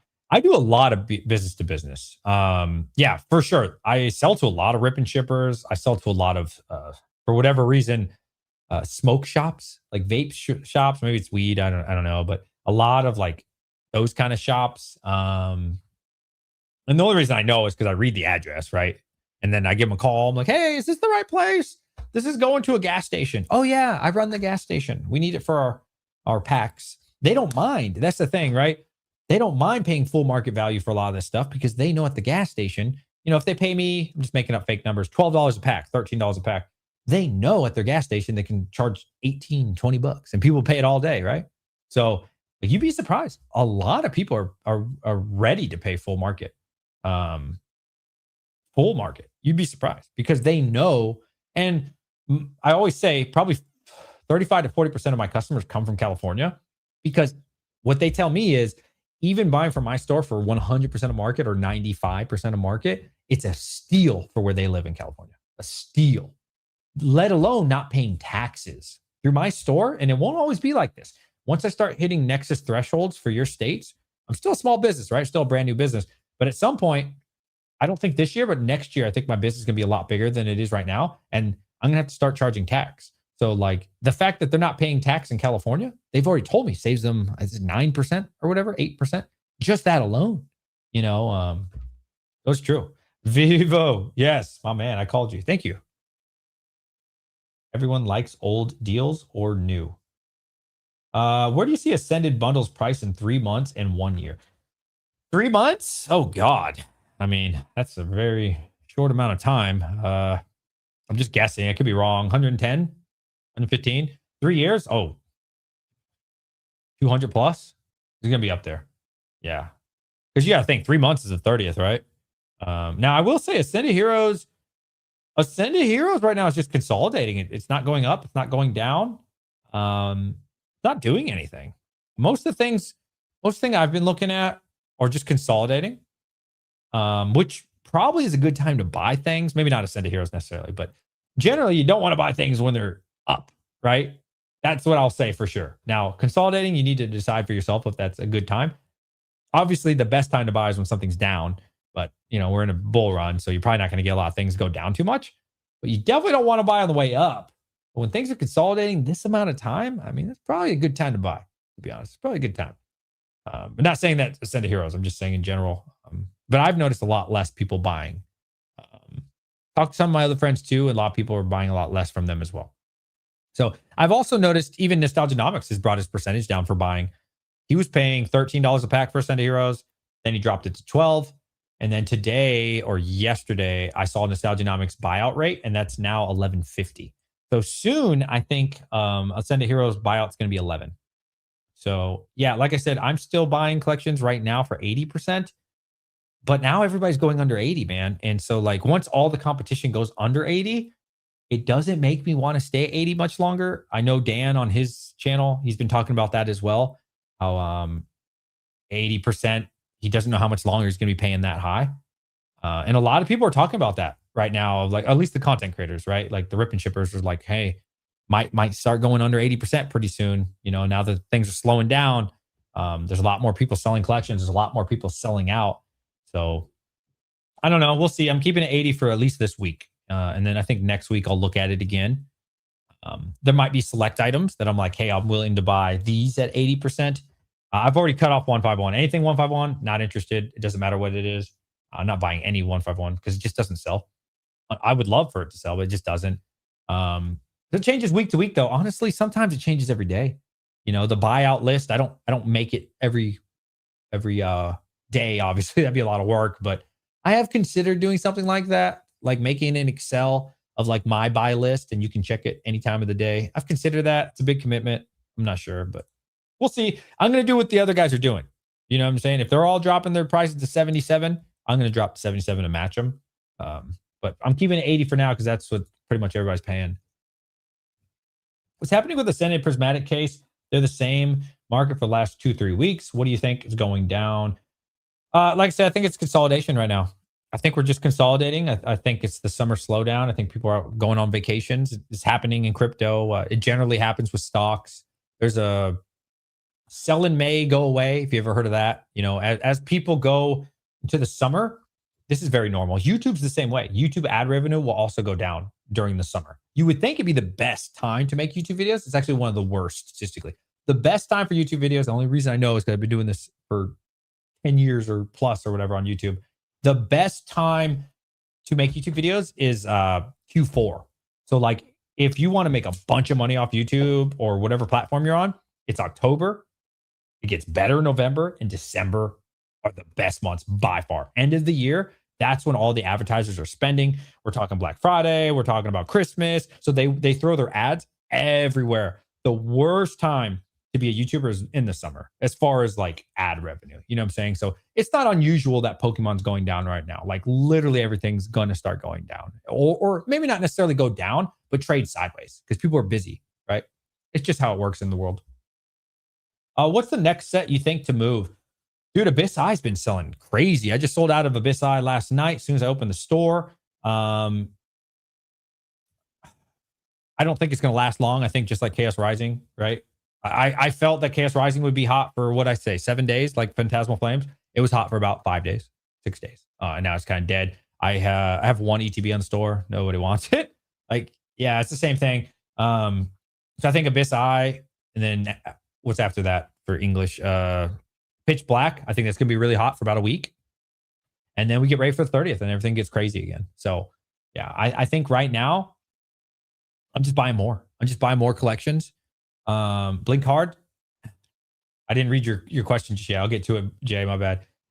I personally think the people that are not buying right now, as we're going into the 30th, if your goal is to sell at the all-time highs, which is really risky, nobody can predict that. It's very risky. I don't think this is for everybody. I don't think most people should be doing what I'm about to say. I'm saying as a business owner, somebody trying to flip, I'm buying really heavy right now. I am. I'm buying really heavy because, in my opinion, it is far more likely that I'm about to make a whole bunch more money going into the 30th. We're talking like August, September, and then maybe even October. Then it is more likely to, I sit around and wait. And, that I don't think that'd be a good decision for my business because I think right now it is unbelievably easy to get product. I'm telling you, so many people are selling out their collections. I just got another email for $30,000 right before I started the stream. Hey, DJ, life came up, blah, blah, blah, blah, blah, blah. You want to buy my $30,000 collection? Last night, probably another three collections, anywhere from 10 to 40,000. And I have to be more selective, right? Because there's just so many people selling right now. Now that we're consolidating, we're not even trending down. We're not even going down. We're just not going up. And that's enough to scare people of like, oh, wow, maybe this isn't going to last much longer, right? That's what people are thinking. So maybe they're right. I don't know. I'm just saying. And then when you hear QnA say, hey, I'm probably not going to be paying 80% much more. Dan, hey, I'm probably not going to be paying 80% much more. Look at Nostalgianomics buyout. It's under 80% now for a lot of things. You're like, oh, shit. If more people are selling and the people that usually buy are dropping their buy prices, something, that's something to think about.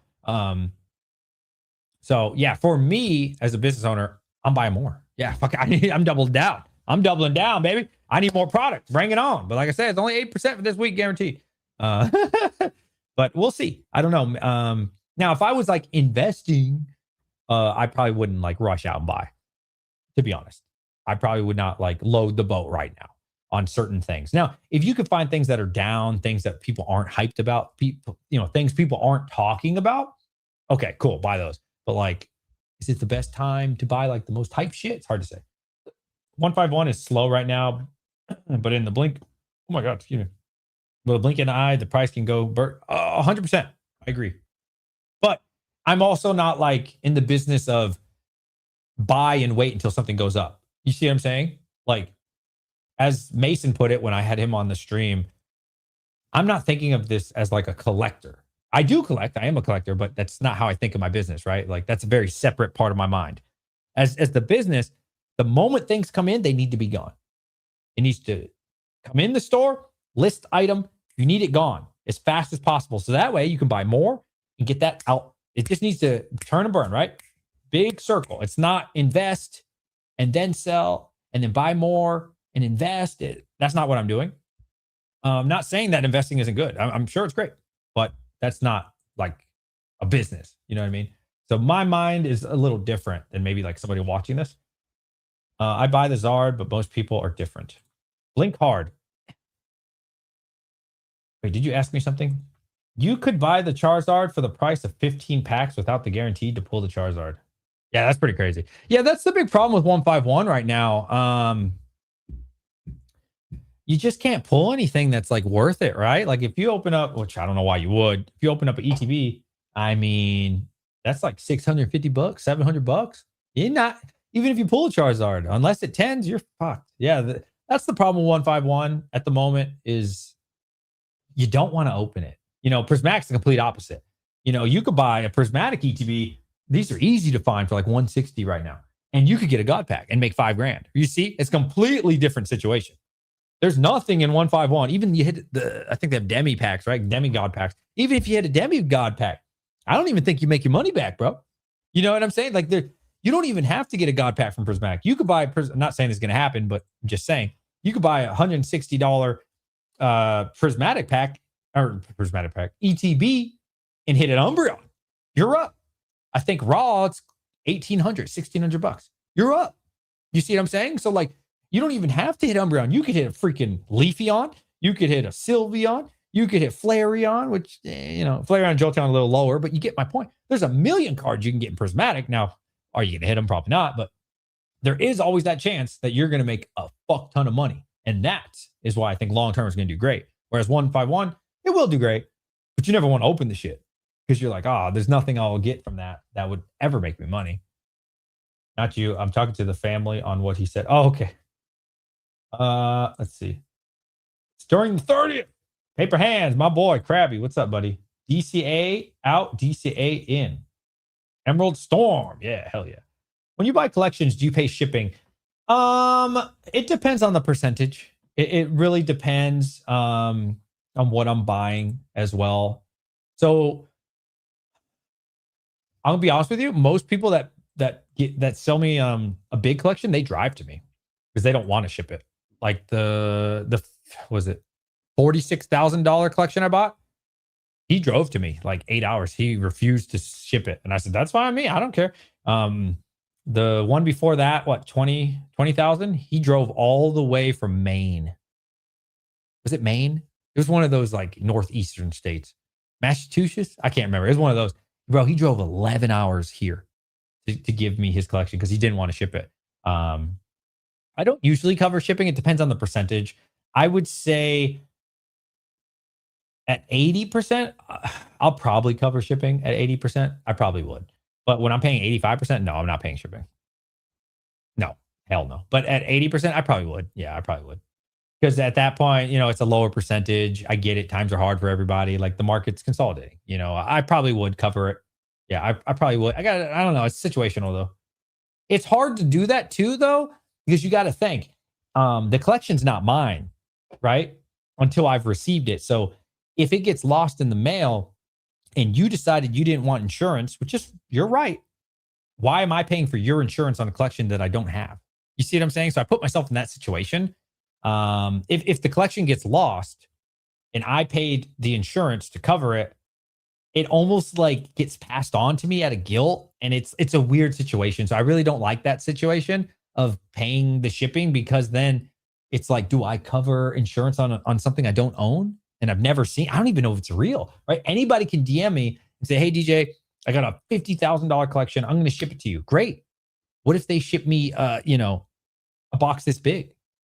What if they ship me an envelope that just has a tracking on it? I don't even know if it's real. And I go out of pocket and do $50,000 worth of insurance. You see what I'm saying?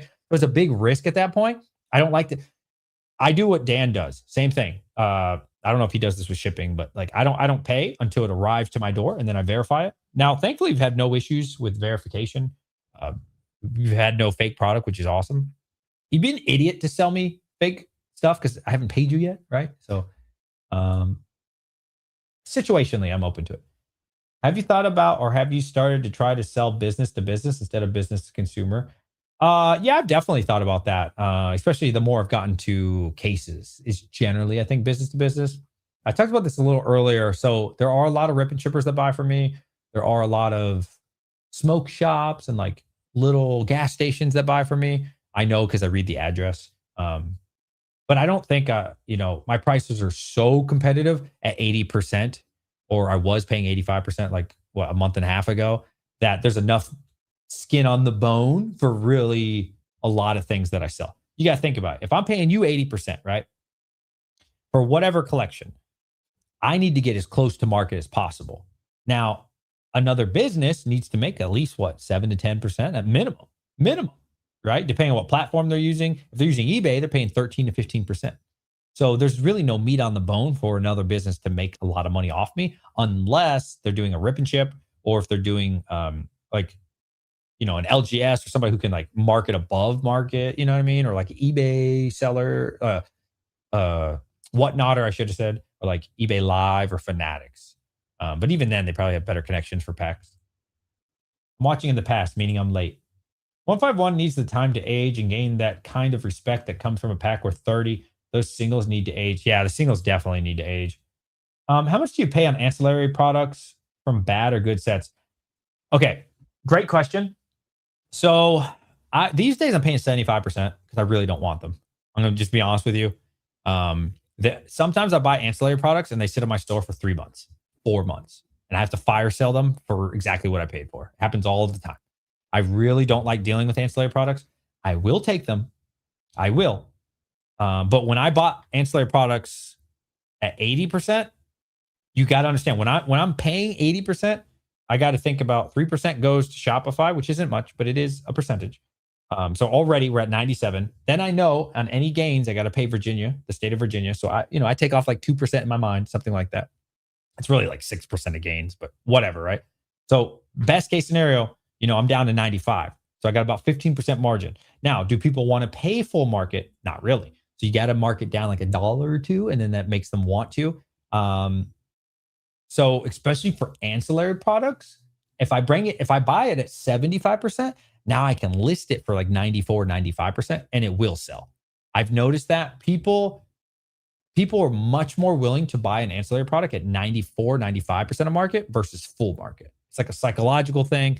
They're like, oh, I could get this somewhere else for full market kind of deal. So if you just give them even 5% off market, it will sell. And that's why I like to be at 75%. That way I don't have to charge full market on ancillary products. And that will actually make it move. Yo, Roxy, what up? Any advice on identifying resealed product? I want to invest more into sealed, but this is always... Yeah, so I think the sketchiest is probably sealed cases. I don't buy any sealed cases off of like random strays. You got to have distro or from a website for me to buy it off you, or you have to have that receipt. I don't buy any sealed cases off of like random strangers that send me that shit in the mail. Absolutely not. That's not happening. I have bought a few off the mail, but they were trusted people in the community who won't be named, or they had their receipt. Like I would say be very careful with sealed product. That is by far the easiest to get scammed on, because you could just go out and buy the tape, right? You can go on Amazon.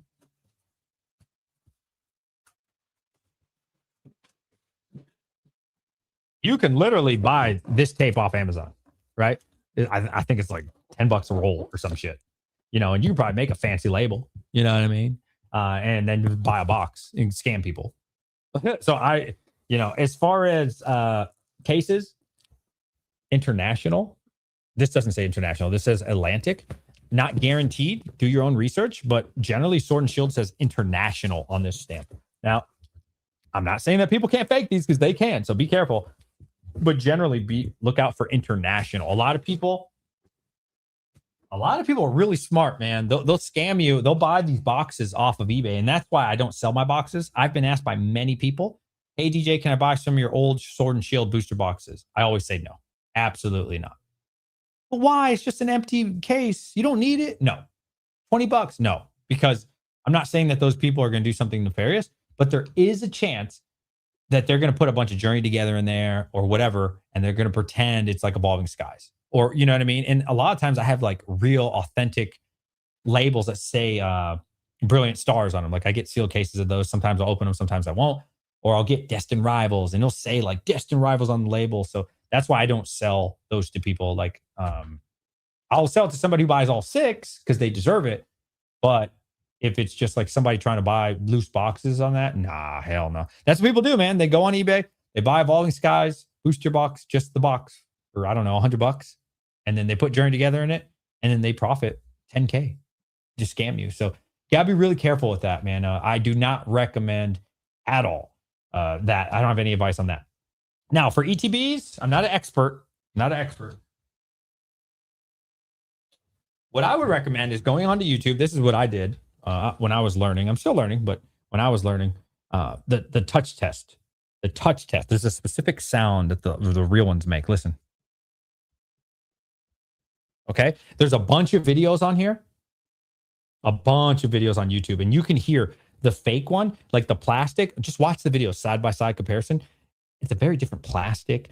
There's also people like Izzy right here. He has some great videos. Now, none of these methods are foolproof, but he'll show you on the bottom of like 151 bundles or something. There's like a specific stock number. So like the numbers got to match. And still, people could just take ones that are authentic and scam you. So be careful who you buy from. That's what I would say most importantly.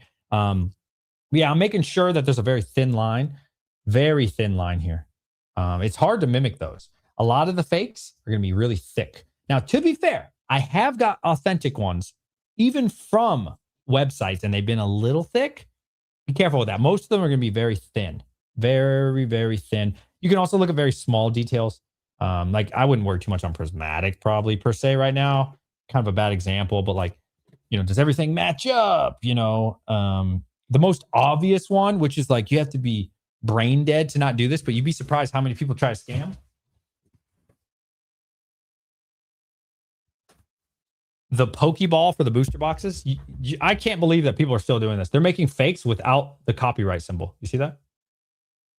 So, like, obviously, if you don't see the copyright symbol, dead giveaway right off the bat. Booster box is going to be a little thicker. Booster box is going to be a little, I have got, even from Pokemon Center, a rather thick one here. So it's not going to be as clean as the ETBs, even from Pokemon Center sometimes.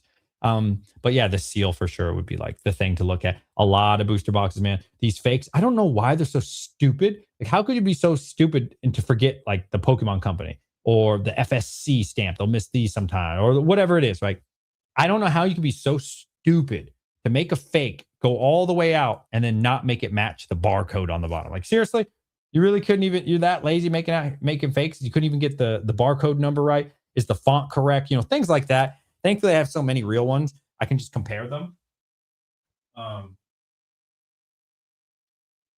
And also, in addition to all that, if I ever have any questions, I am a paid member, full disclosure, of a non-TCG's Discord. And there's so many people that are way more knowledgeable than me. So if I ever have a question, I'm like, hey, guys, I just got this case for, I don't know, Lost Origin ETBs.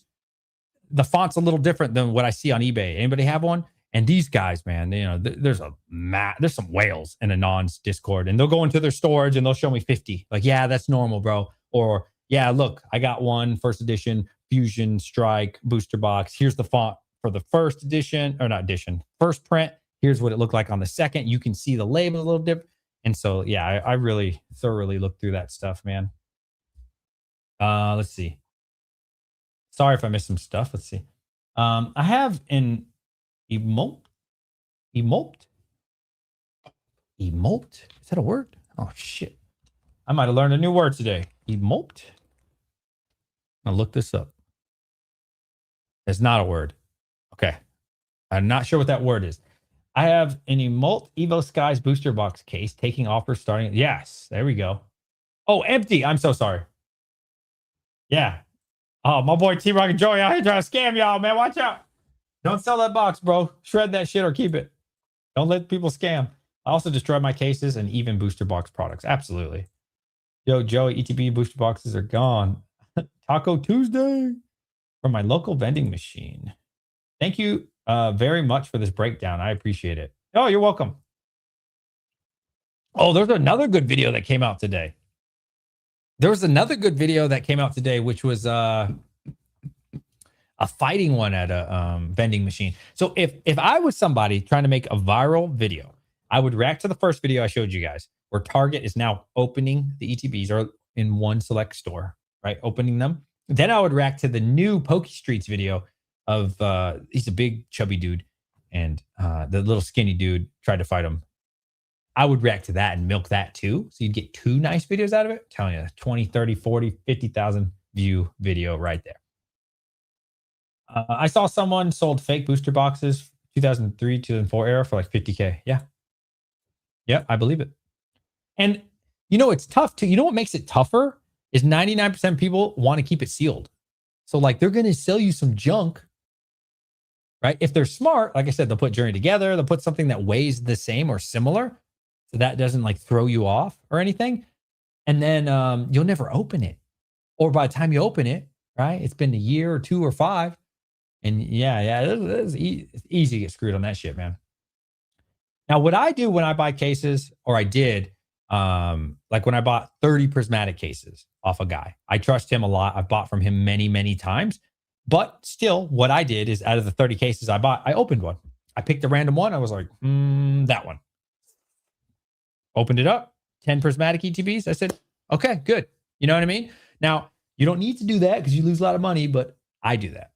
When I buy a lot of something, I open up like one, and then I put those on the store individually, and then the rest I keep sealed and sell as sealed cases. That's just me. Probably a lot of people don't do that.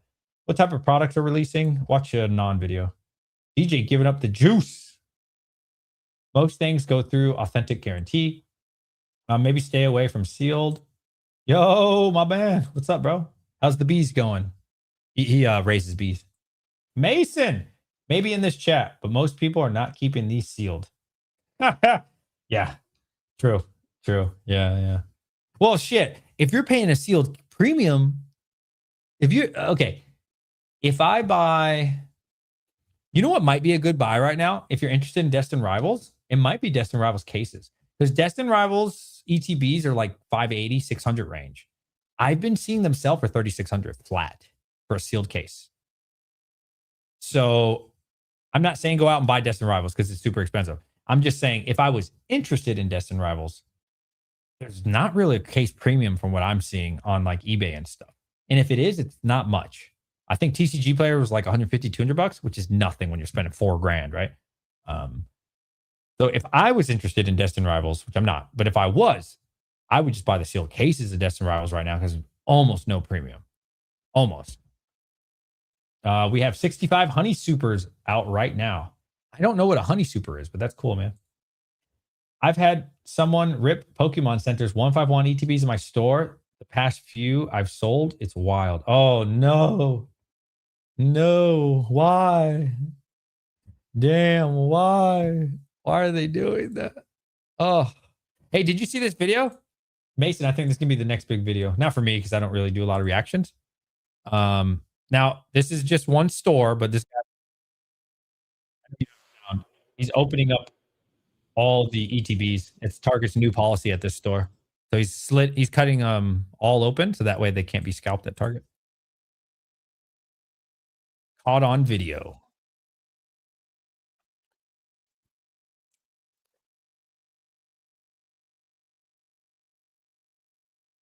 This guy just said, I know you guys have audio. He said, do you want one? That's what the Target worker said. The guy said, not if they're slashed.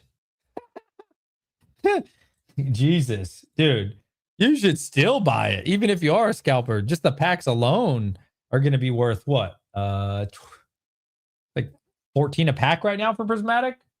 Hell yeah, you should buy that shit, even if it's just for packs. Are you crazy? Why are you not interested in DR? Okay, don't get confused. I like DR. I'm just saying at $600, for me, you got to understand, I'm always thinking from like my store, my business, right? It's a really slow sell. DR is so hard to sell, man. For me, anytime DR gets to like 500, it's an easy sell. I can sell fast. As soon as it goes to 550 plus, I can't sell them to save my life. I still got this Destin Rivals for like 30 days now. Nobody wants this shit. I mean, they do, but they don't want to pay 600. To be fair, it does have its flaws. So that's why I discounted it like 20 bucks. But yeah, people don't want to spend 600 bucks, you know? It has a couple issues, like the corner there.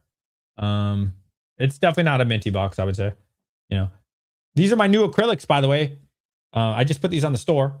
So this is what it looks like when I peel it. So these are kind of cool. If you guys want them, I got them for, I think, $13 on the store. I forget, 13 or 14.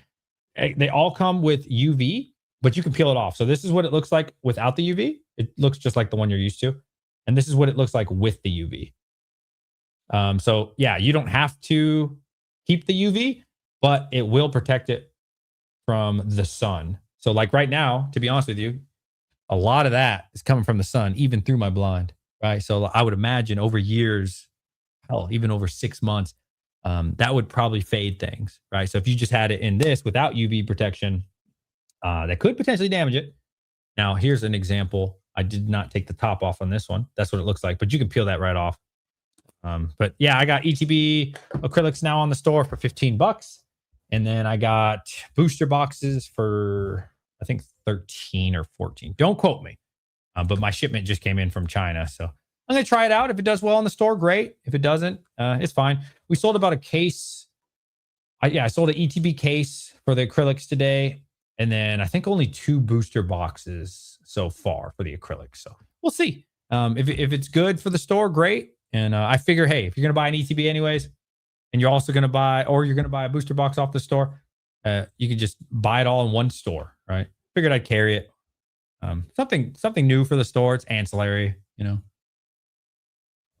Not a bad thing to have. I'd buy them anyways just to prove a point that it wouldn't stop me. Yeah, you show them. I mean, I would buy it for MSRP. Hell yeah. Are you kidding me? Prismatic ET. I buy any ETB for MSRP, of course. Maybe not perfect order because I have so many perfect orders. Someone's got to pump the mouse. Dude, there was some guy, and I wish I would have taken a picture of him. He was buying all the Lorcana. He was stacked on Lorcana. Like, he's like, do you got any Lorcana? I said, no. But he already had his hands full of like 8 different booster boxes. And to be fair, none of them were fabled. And I was like, do you know Team Rocket Joey? He's like, I don't know who that is. I was like, damn. I wish I would have thought about McScrooge. That's your other YouTube channel, right?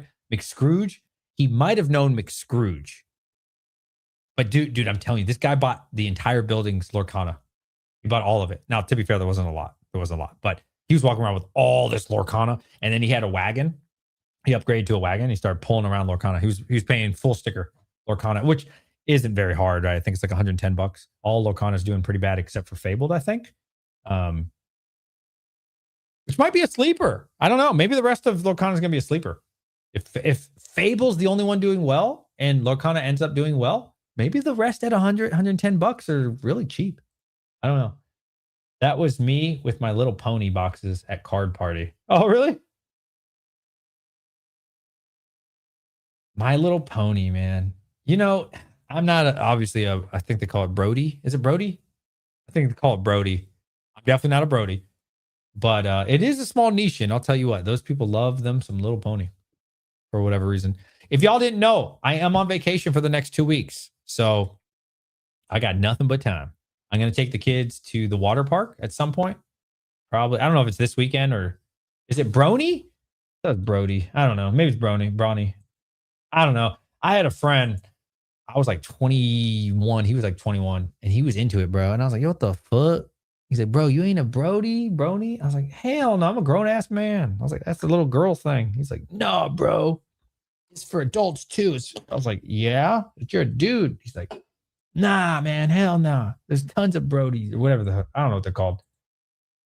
I'm going to BronyCon and Furry. He was into it though, bro. He was really into it. I was like, all right, bro, you do you. I'm good on all that. Yeah, I'm good on that. It's anyways, if you guys not checked out the Discord, definitely check out the Discord. I want to do a bunch of streams. I want to grind out content. I want to do a bunch of live streams with people. So if any of you are doing live streams, feel free, hit me up. I got nothing but time for the next 2 weeks. And then also check us out on Instagram if you don't mind. This probably is my last week buying at 80%. We'll see. I'll reevaluate it, but I've noticed everybody's talking about they might be going under 80. I don't know. If we could keep consolidating, like I said, I don't think the market's going down right now, but we're consolidating and I'm getting a lot more people selling, a lot, like 5 times more than normal. So when I see that and I see all my friends talking about potentially going under 80% soon, not for slabs and shit. I'm not interested in singles or slabs. Just sealed product gets me worried, not worried, but like makes me think like, is 80% overpay right now? So this week I will lock it in for all of you. But anyways, I'm going to go. I appreciate y'all. My kid wants to play PUBG. It is so good to be on vacation. I'll tell you what, I love every single one of you. If you ever need anything from me, let me know. You ain't getting no money off me. Kiss my ass. But if you ever have any questions, feel free to join Discord, ask away, Instagram. Peace. Thank you, everybody.